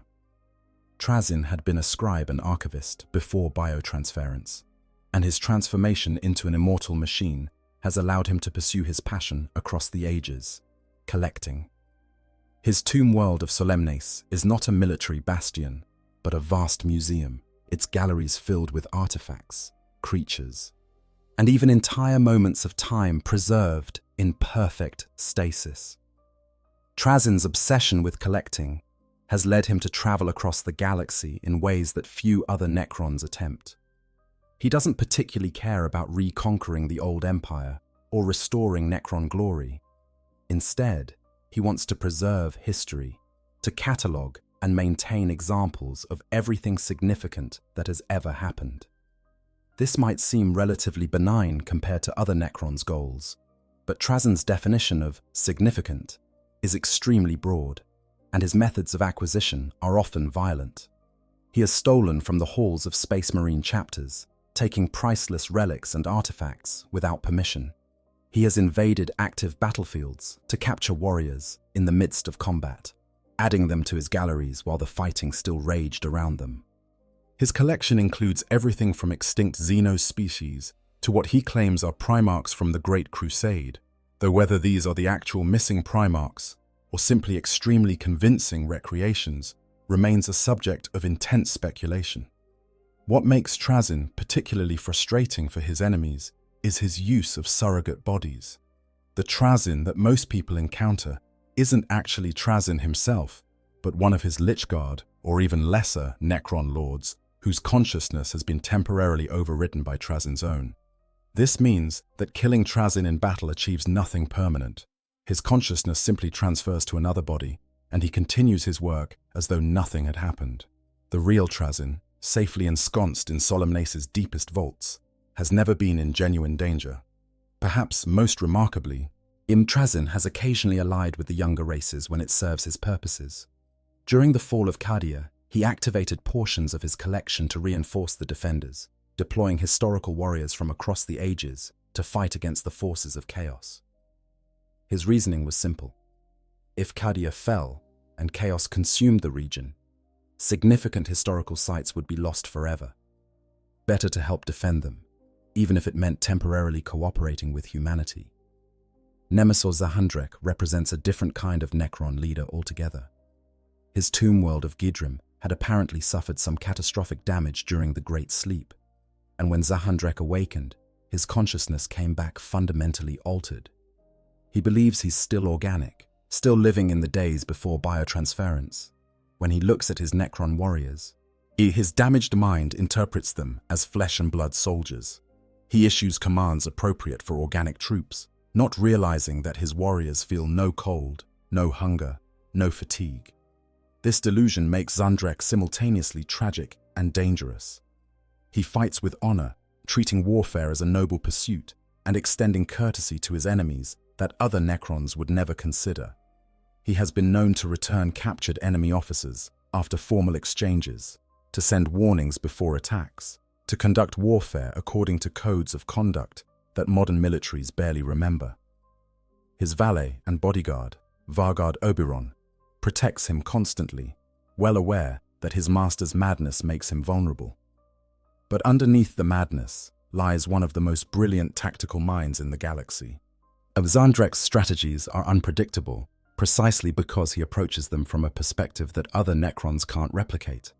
He sees patterns and possibilities that pure logic would dismiss, achieving victories that seem impossible through combinations of orthodox tactics and wildly unexpected maneuvers. Enemies who underestimate him because of his delusions rarely make that mistake twice. Zandrek's relationship with Oberon is one of the most poignant elements of Necron lore. Oberon knows his master is damaged, knows that the organic general he served millions of years ago is gone forever. But he continues to serve, continues to protect, continues to act as though nothing has changed. In the few moments when Zandrek's delusion cracks, when he sees himself and his warriors for what they truly are, Oberon is there to guide him back to his comfortable fiction. It's an act of loyalty that transcends the mechanical nature of their existence. Anrakir the Traveler has made it his mission to awaken as many tomb worlds as possible, traveling across the galaxy to find sleeping dynasties and rouse them to action. His original tomb world of Pyria was apparently destroyed during the Great Sleep, leaving him without a formal base of operations.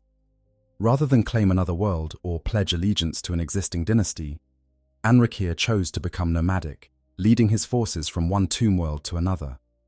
His methods are straightforward. He arrives at a tomb world, awakens its inhabitants, and demands their allegiance in exchange for his assistance. Most accept, recognizing the value of his help and the strength of his forces. Those who refuse find themselves fighting a brief but intense civil war, which Anrakir usually wins through superior strategy and the element of surprise. Once a world is awakened and pledged to the cause, Anrakir moves on, leaving it to its own devices while he seeks the next sleeping dynasty. Anrakir's ultimate goal is ambitious. He wants to unite the Necron dynasties into a single empire capable of reclaiming the galaxy. This puts him in an interesting position relative to the Silent King, whose return would later complicate Anrakir's mission. But in the meantime, Anrakir continues his work, accumulating influence and debts of honor that might one day be called upon to forge the unity he seeks. Illuminor Ceras is a cryptech, one of the Necron's technomancers, whose expertise lies in the science of biotransference itself. Yet he has spent millions of years studying the process that transformed the Necron tire into Necrons, seeking ways to reverse it, or at least to improve upon it. Ceras is convinced that somewhere in the galaxy exists an organic species whose genetic code could serve as a template for returning Necrons to biological life. His experiments toward this goal are horrific by any standard. Ceras captures members of various species and subjects them to transformation processes that are essentially vivisection elevated to an art form. He manipulates their genetic code, tests their responses to energy patterns, measures their psychic potential if they have any. His test subjects rarely survive the process, and those who do are often transformed into something that barely resembles their original species. Guess what makes Ceras particularly dangerous is that he genuinely believes he's performing a service. In his view, his experiments are necessary research toward a goal that would benefit all Necrons. The suffering of organic beings is regrettable but acceptable, a price that must be paid for knowledge. This combination of brilliant scientific insight and complete lack of empathy makes him one of the most feared cryptechs in the galaxy. Orican the Diviner represents another aspect of Necron sophistication, their mastery over time itself. As a chronomancer, Orican can see into multiple possible futures, reading the patterns of cause and effect to predict outcomes with remarkable accuracy. He uses this ability to position himself advantageously, always seeming to be in the right place at the right time. Or his rivalry with Trazyn the Infinite is legendary among the Necrons. The two have clashed repeatedly over the ages, their conflicts ranging from subtle manipulation to outright warfare. The novel, The Infinite and the Divine, chronicles one such extended conflict, showing how two immortal beings can pursue a grudge across centuries and turn entire sectors into pawns in their personal game.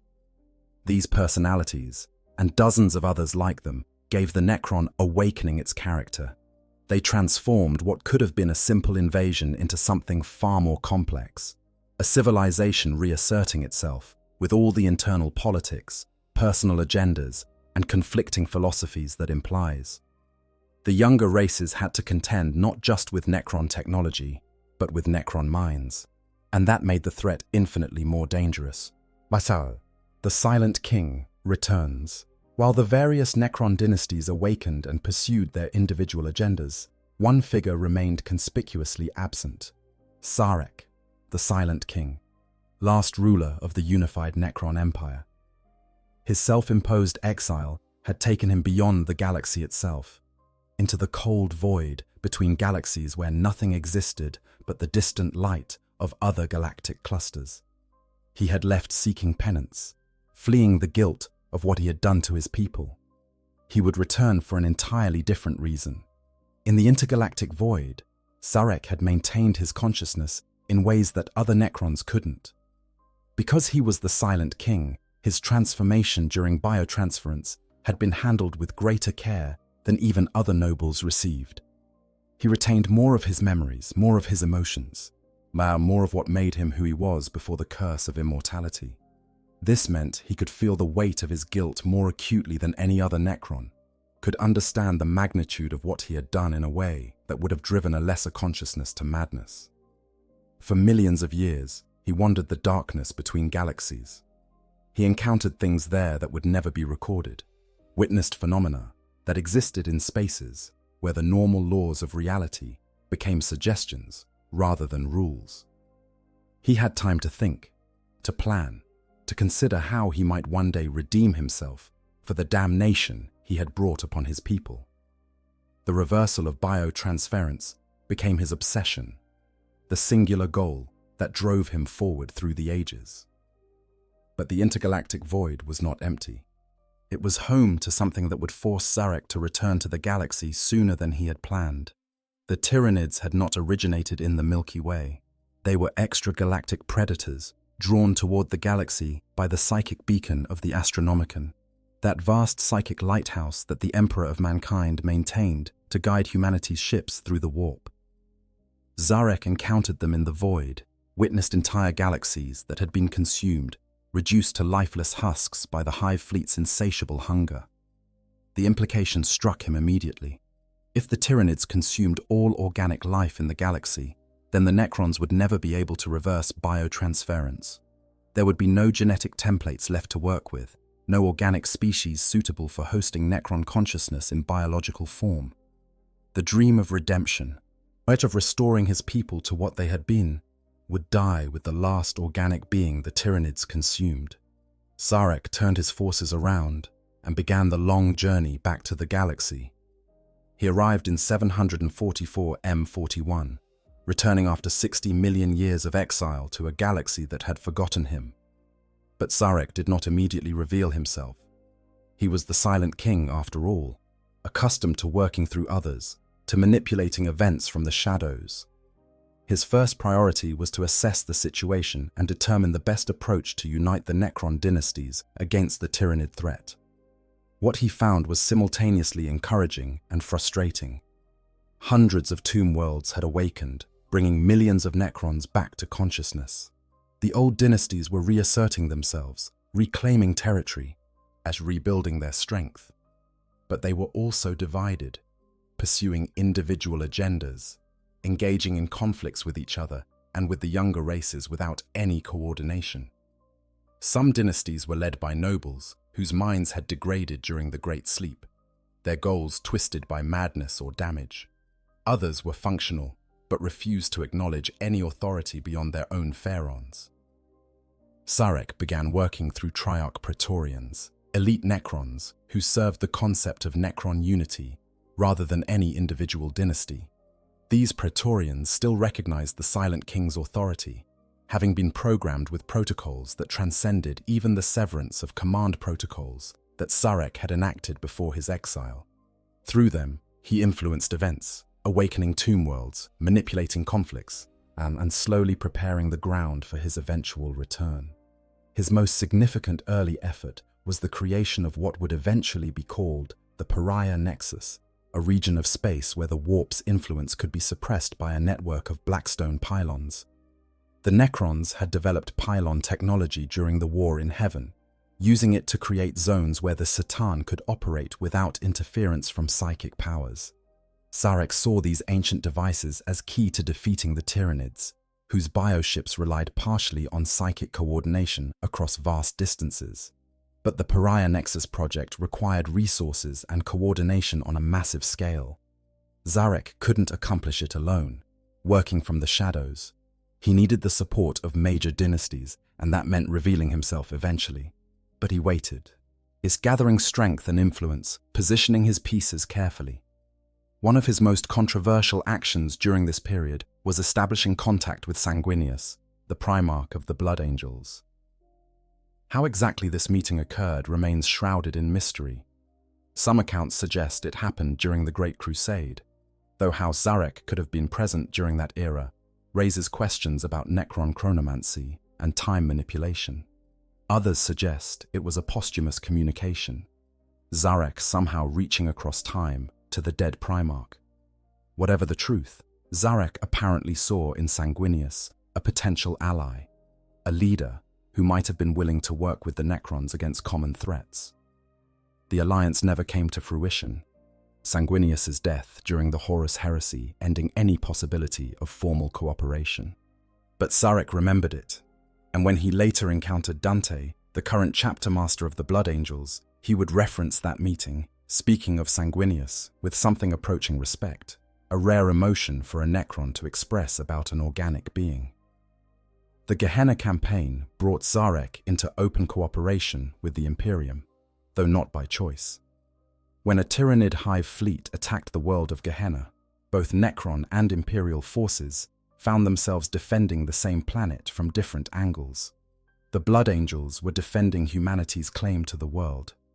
Sarek was defending organic life itself, recognizing that every world the Tyranids consumed brought him closer to the permanent loss of his people's chance at redemption.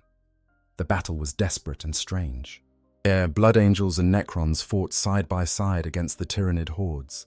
Their objectives aligned even if their ultimate goals were incompatible. Dante and Sarek coordinated their forces, the Space Marine commander recognizing in the ancient Necron ruler a mind as sophisticated as any he had encountered.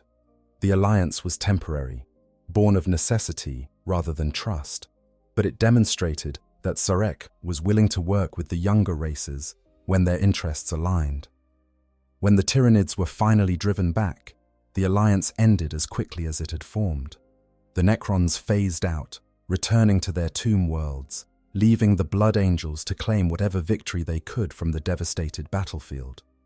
But the event had proven something important. The Tyranids were a threat that transcended the normal divisions of the galaxy. They were the enemy that even ancient rivals could unite against, at least temporarily. Sarek finally revealed himself openly to his people on the tomb world of Antrak. He summoned those who still honored the old traditions, those who remembered or had been taught about the Silent King's authority. To his Triarch Praetorians and the nobles who had remained loyal to the concept of unified Necron leadership, he announced his return. He chose 2 new pharaons to serve as the other members of the Triarch, Hapthatra, the Radiant, and Mesophet, the Shadowed Hand. These two were bound to a dais of dominion, a massive hovering platform that allowed the three of them to function as a unified command structure. The platform itself was powered by a captured shard of Nyadrazatha the Burning One, or one of the Seatan that the Necrons had imprisoned during the War in Heaven. Using the enemy that had enslaved them as a power source for their leader's throne was symbolically appropriate, a constant reminder of the Necrons' victory over the star gods. Zarek's return complicated the political landscape of the awakening Necrons considerably. Some dynasties welcomed his authority, seeing in the Silent King a symbol of unity and a leader whose strategic vision spanned eons. They pledged their support to his goals, committing their forces to the fight against the Tyranids and the restoration of Necron glory. Others rejected his authority outright. Imhotep the Stormlord was particularly vocal in his opposition. Imhotep had spent decades building the Sautek dynasty into the most powerful Necron faction, and he had no intention of subordinating himself to Zarek's authority. Moreover, Imhotep fundamentally disagreed with Zarek's ultimate goal. The Stormlords saw the mechanical forms of the Necrons as improvements over their previous biological existence, perfect bodies that would never age or weaken. The idea of reversing biotransference struck him as foolish nostalgia for a state of being that had been weak and limited. This philosophical divide created a schism within the awakening Necrons. On one side stood those who followed Zarek, who believed that restoration to organic form was worth pursuing, who saw their current state as a curse to be lifted. On the other stood those like Imhotep, who had accepted their mechanical nature and even embraced it, who saw the future of the Necrons as lying in perfecting what they were, rather than trying to reclaim what they had been. The war in the Pariah Nexus brought this conflict to a head.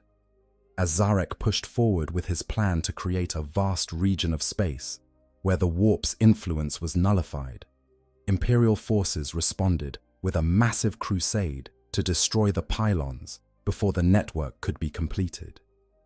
Initially, Zarek was content to leave the defense to his vassal lords and allied dynasties, confident that they could handle the primitive humans. But as the Imperium committed more resources, including Belisarius Cawl and his technological innovations, the situation grew more serious. Zarek was forced to take personal command, leading a counteroffensive of millions of Necrons against the Imperial Crusade. The battles were apocalyptic in scale, entire worlds becoming battlefields as Necron and Imperial forces clashed.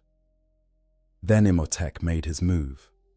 Seeing Zarek committed to defending the Pariah Nexus, the Stormlord revolted against the Silent King's authority. He destroyed several of the pylons himself, sabotaging the network from within. His reasoning was clear. He had no interest in helping Zarek pursue a goal he fundamentally disagreed with, and weakening the Silent King's position would make it easier for Imhotep to assert his own vision for the Necrons' future. Zarek found himself fighting a two-front war, against the Imperium from without and against the Stormlord's rebellion from within. The situation was further complicated by the arrival of Vashtor, a demon of chaos who sought to exploit the conflict for his own purposes. And suddenly, the Pariah Nexus had become a three-way battlefield, with Necrons fighting Imperials, fighting chaos, while also engaging in their own internal civil war. The outcome of the war in the Pariah Nexus remained unresolved as events continued to develop. But it had demonstrated several key facts about the Necron awakening. First, the Necrons were not unified, and might never be under a single banner. Second, even ancient authority and sophisticated planning couldn't overcome the fundamental divisions that had developed during 60 million years of individual development. Third, the Silent King's return, far from solving the Necrons' problems, had in some ways made them worse by forcing the various factions to choose sides in conflicts they might otherwise have avoided. Zarek's journey from guilty exile to active leadership had taken 60 million years, but the challenges he faced upon his return proved that time alone couldn't heal all wounds or resolve all conflicts. The Necrons were awake, they were powerful, and they had a leader of unmatched experience and vision. But they were also divided, and that division might prove to be their greatest weakness in the struggles to come. Divided dynasties. The Great Awakening had not restored a united Necron empire. Instead, it had unleashed hundreds of independent dynasties, each with its own goals, philosophies, and claims to legitimacy. The unity that had existed before the Great Sleep, fragile as it had been, was gone. In its place was a fractured civilization of immortal beings, all remembering a time when they had ruled the galaxy, but disagreeing fundamentally on how to reclaim that glory. The division ran deeper than simple political rivalry. It touched on fundamental questions about what it meant to be a Necron in the current age, about whether their mechanical form was a curse or a blessing, about the proper relationship between the dynasties and any central authority. These philosophical differences manifested in conflicts that ranged from subtle manipulation to outright warfare. Some nobles awoke with their consciousness largely intact, their memories and personalities preserved through the eons. These Necrons remembered what it had been like to be flesh and blood, could recall the sensation of breathing and the taste of food and the warmth of sunlight on skin. For them, the mechanical existence they now endured was a constant reminder of what had been lost.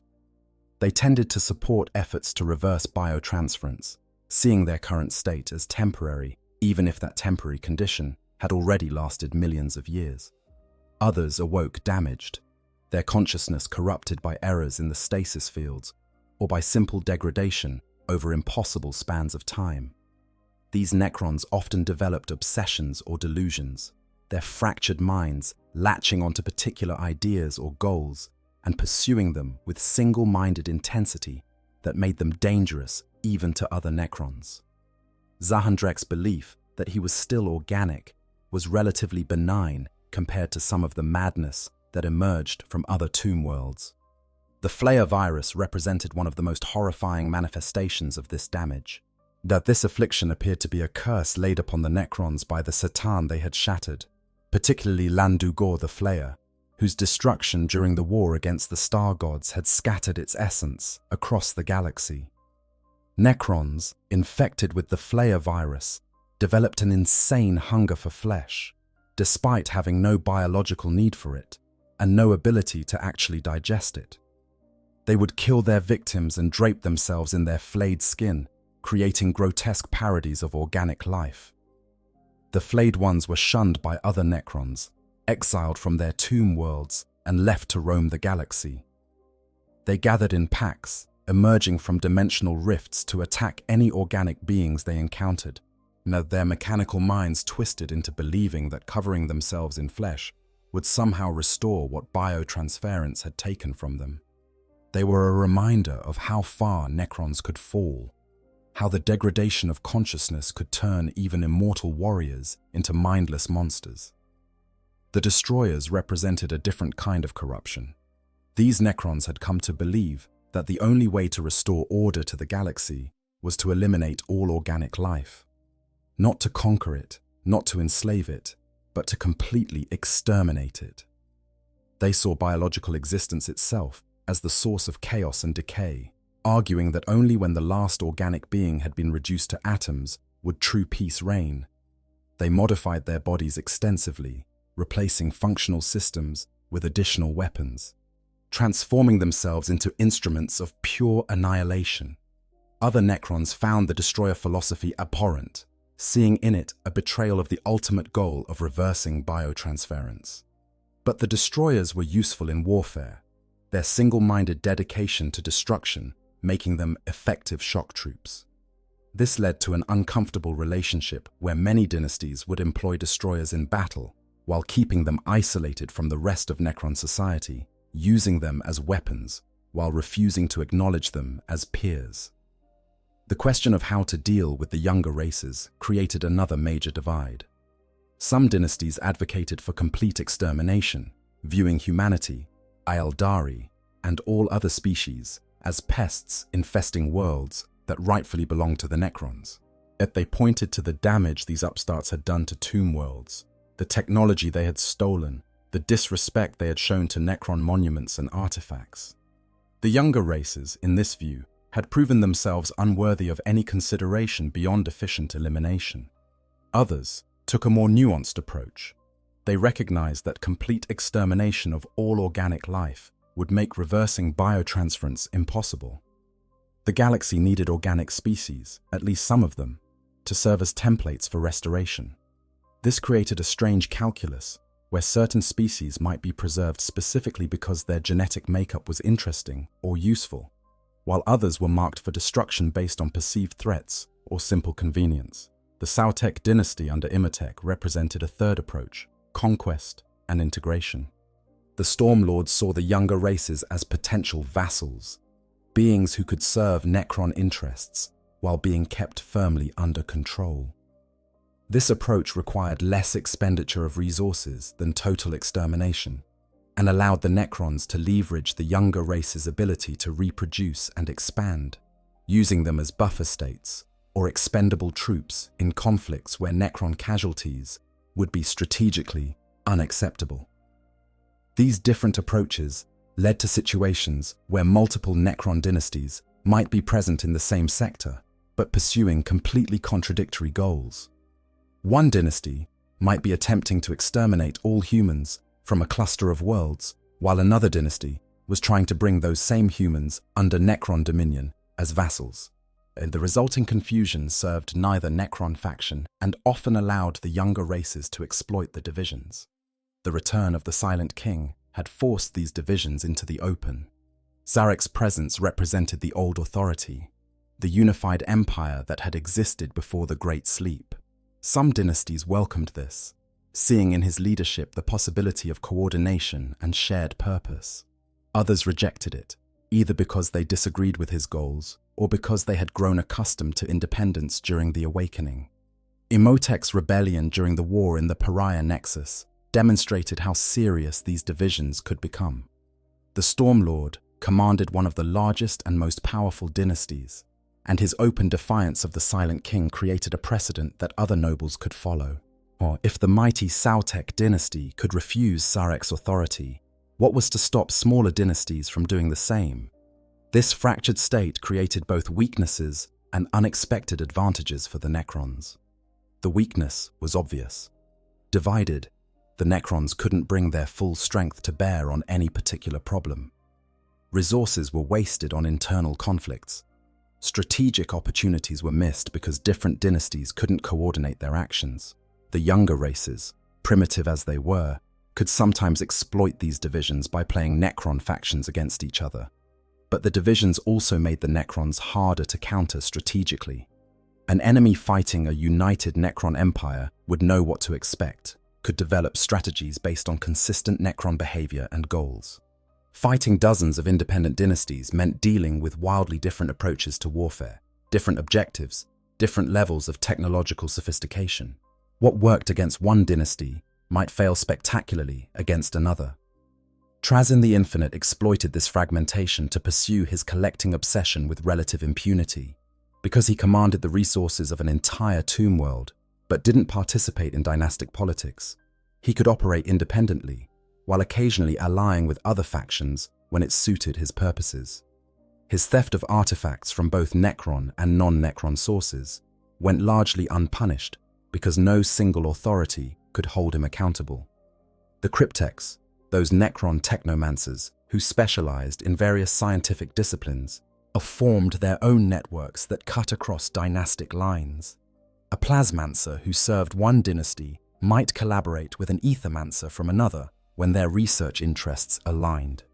This created an informal network of knowledge sharing that helped preserve Necron technological sophistication, even as political divisions threatened to fragment the civilization. Some dynasties attempted to exploit the confusion by making false claims to authority or territory.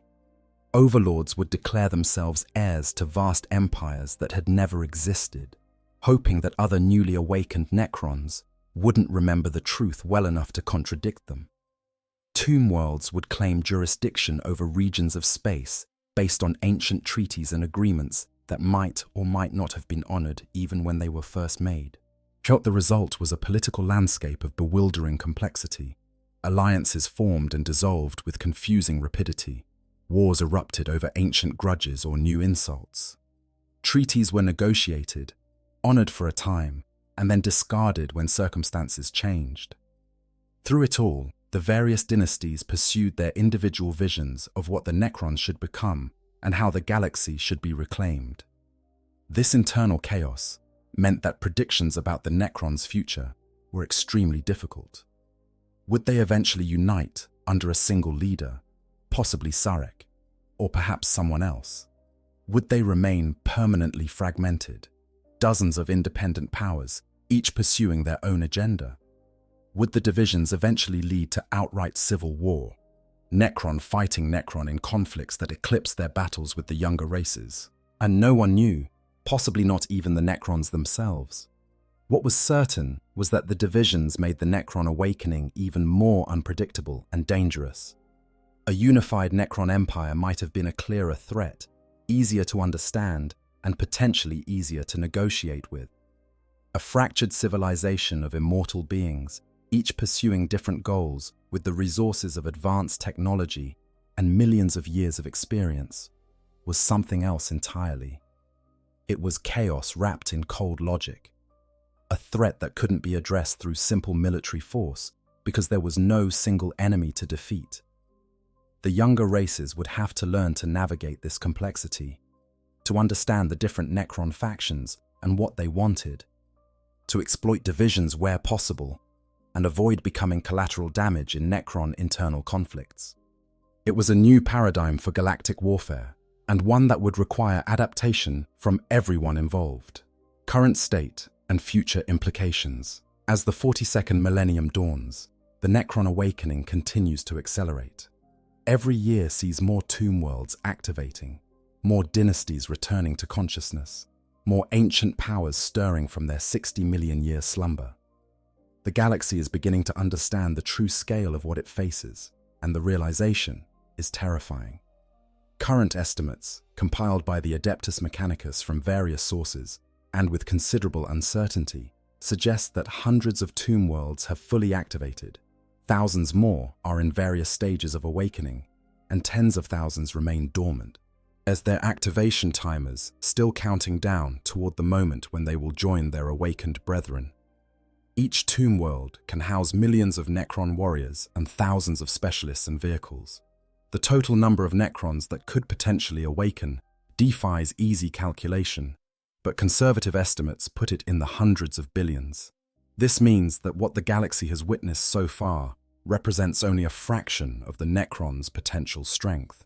The conflicts that have shocked the Imperium, the battles that have required the intervention of entire Space Marine chapters or massive Imperial Guard deployments, these are skirmishes involving only a tiny percentage of the total Necron forces. The true awakening, the moment when the majority of tomb worlds come online and coordinate their actions, hasn't happened yet. The implications are staggering. If the Necrons were to fully wake and unite under a single banner, they would represent a threat potentially greater than even the Tyranids or Chaos.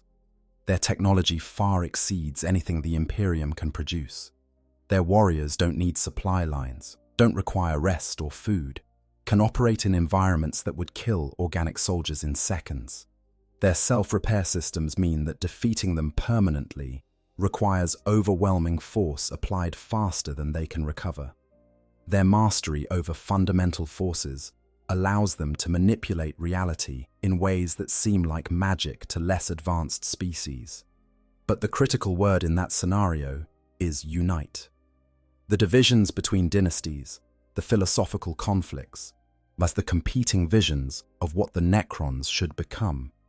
These remain the greatest impediment to Necron dominance. As long as the dynasties pursue individual agendas, as long as civil conflicts like Imhotep's rebellion against Sarek divert Necron's strength, the younger races have a chance to survive.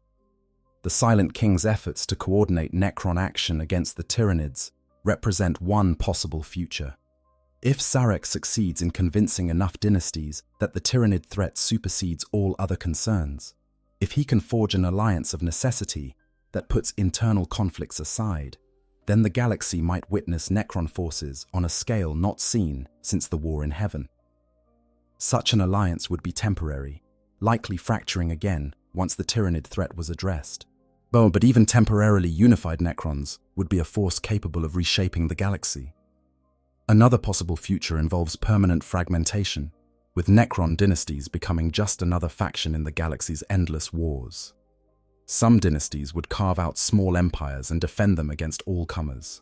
Others would remain nomadic, raiding and scavenging across the stars.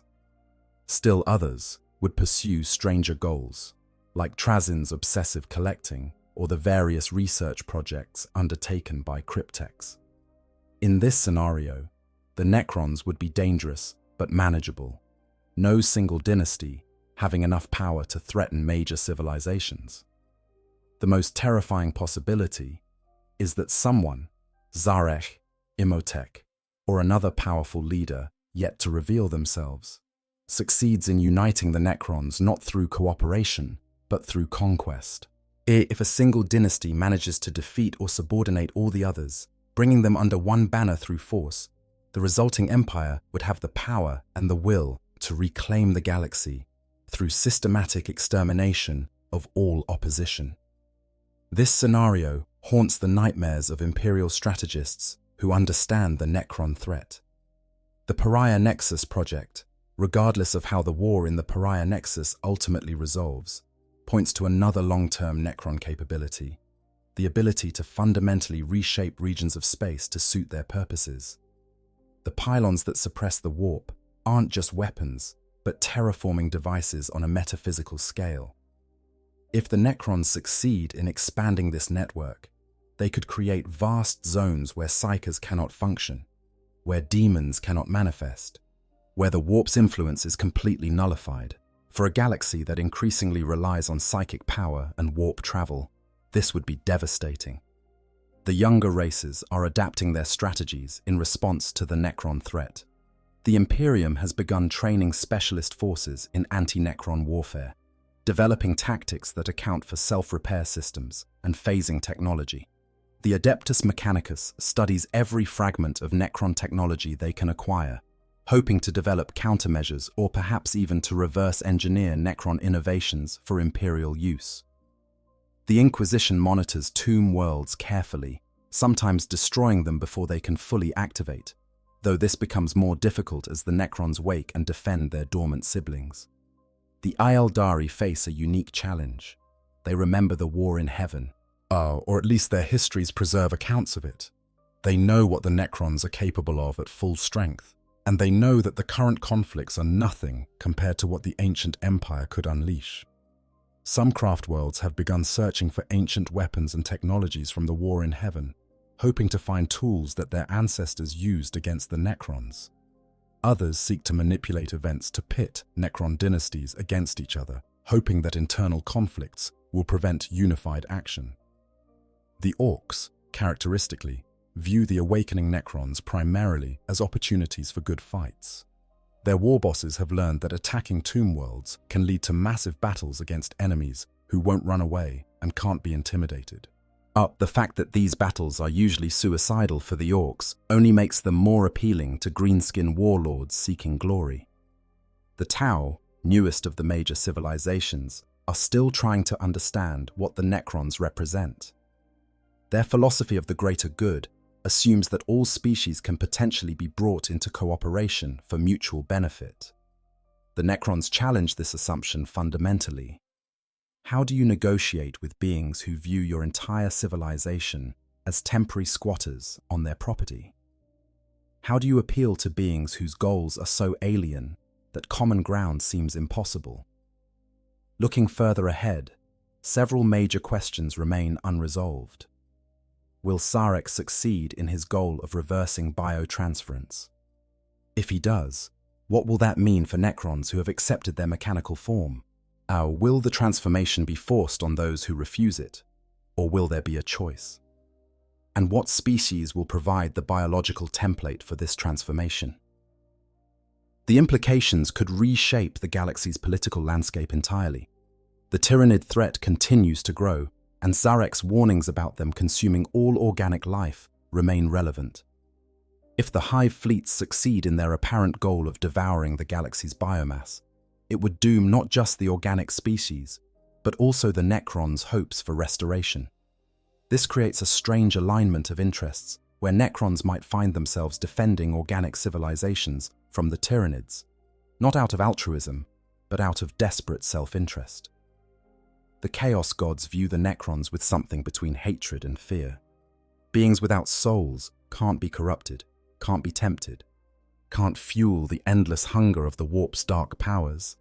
The existence of soulless Necrons in vast numbers represents a threat to chaos itself, a force in the material realm that operates completely outside the great game. Some theorize that if the Necrons succeed in creating enough null zones, they could actually begin to starve the Chaos Gods, cutting off their access to the material realm. This makes the Necron awakening a pivotal event, not just for the galaxy's current inhabitants, but for the fundamental structure of reality itself. The outcome of the Necron's return will determine whether the warp remains ascendant, or whether material reality can reassert dominance. It will decide whether organic life continues to spread across the stars, or whether mechanical immortality becomes the galaxy's dominant form of existence. For now, the awakening continues. Every day, somewhere in the galaxy, another stasis field deactivates. Another Necron opens their eyes after millions of years of dreamless sleep. Another tomb world begins the process of reclaiming what was once theirs. The younger races watch this process with growing concern, understanding that they are witnessing not just another threat, but the return of the galaxy's ancient masters. The Necrons are waking up, some willingly, some reluctantly, some damaged beyond recognition, but all part of a resurrection that has been 60 million years in the making.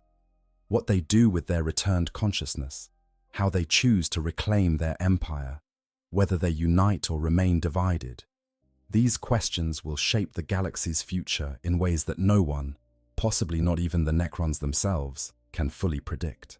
A conclusion. The awakening of the Necrons represents one of the most significant developments in the galaxy's long and violent history. Not since the War in Heaven have forces of this technological sophistication and single-minded purpose emerged to challenge the existing order. Every tomb world that activates, every dynasty that rises from its 60 million year sleep adds to a threat that grows more formidable with each passing year. We've traced this awakening from its earliest stirrings, when isolated incidents of metallic warriors emerging from ancient ruins were dismissed as minor Xenos incursions, through the major conflicts that announced the Necrons' presence to the galaxy, to the current state where hundreds of active dynasties pursue their individual visions of reclamation. We've met the personalities who lead these dynasties. From the brilliant and merciless Imhotep, to the eccentric Trazyn, to the tragic Xandrek. We've witnessed the return of the Silent King, his desperate quest to reverse biotransference, and the divisions his return has created among the awakened nobles. The future remains uncertain. Will the Necrons unite under a single banner and reclaim the galaxy through overwhelming force? Will they remain divided, dozens of independent powers each pursuing their own agenda? Will they succeed in reversing biotransference and restore themselves to biological life? Will the Tyranids consume the organic species the Necrons need for that restoration, dooming them to mechanical existence forever? These questions have no certain answers, only possibilities that unfold as the awakening continues. What is certain is that the galaxy will never be the same. Yet the Imperium of Man, the Eldari craftworlds, the Orcs, the Tau, all the younger races must now contend with a power that existed when their civilizations were inconceivable dreams. They must face enemies who wage war with technology that makes even the dark age of technology seem primitive, who think in timescales of millions of years, who literally cannot be permanently killed without complete destruction of their forms. The Necrons are waking up, and with them comes a reckoning. The squatters who claimed the galaxy during their sleep must now answer to the ancient owners. Whether that reckoning comes through negotiation or extermination, through peaceful coexistence or total war, remains to be seen. But it's coming, as inevitable as the sunrise, as unstoppable as time itself. The age of the younger races may be drawing to a close. The age of the Necrons, interrupted for 60 million years, is beginning again, and the galaxy trembles at their awakening. If you enjoyed this deep dive into the Necrons' return to consciousness, please consider liking this video and subscribing to the channel. There's so much more Warhammer 40k lore to explore, and your support helps make these detailed examinations possible. Until next time, remember, in the grim darkness of the far future, there is only war, and the oldest warriors of all are waking up to claim their due. I hope you guys enjoyed the story. Make sure to hit the subscribe, like, share button, whatever you want. Give me some feedback if there's any. And yeah, sleep well.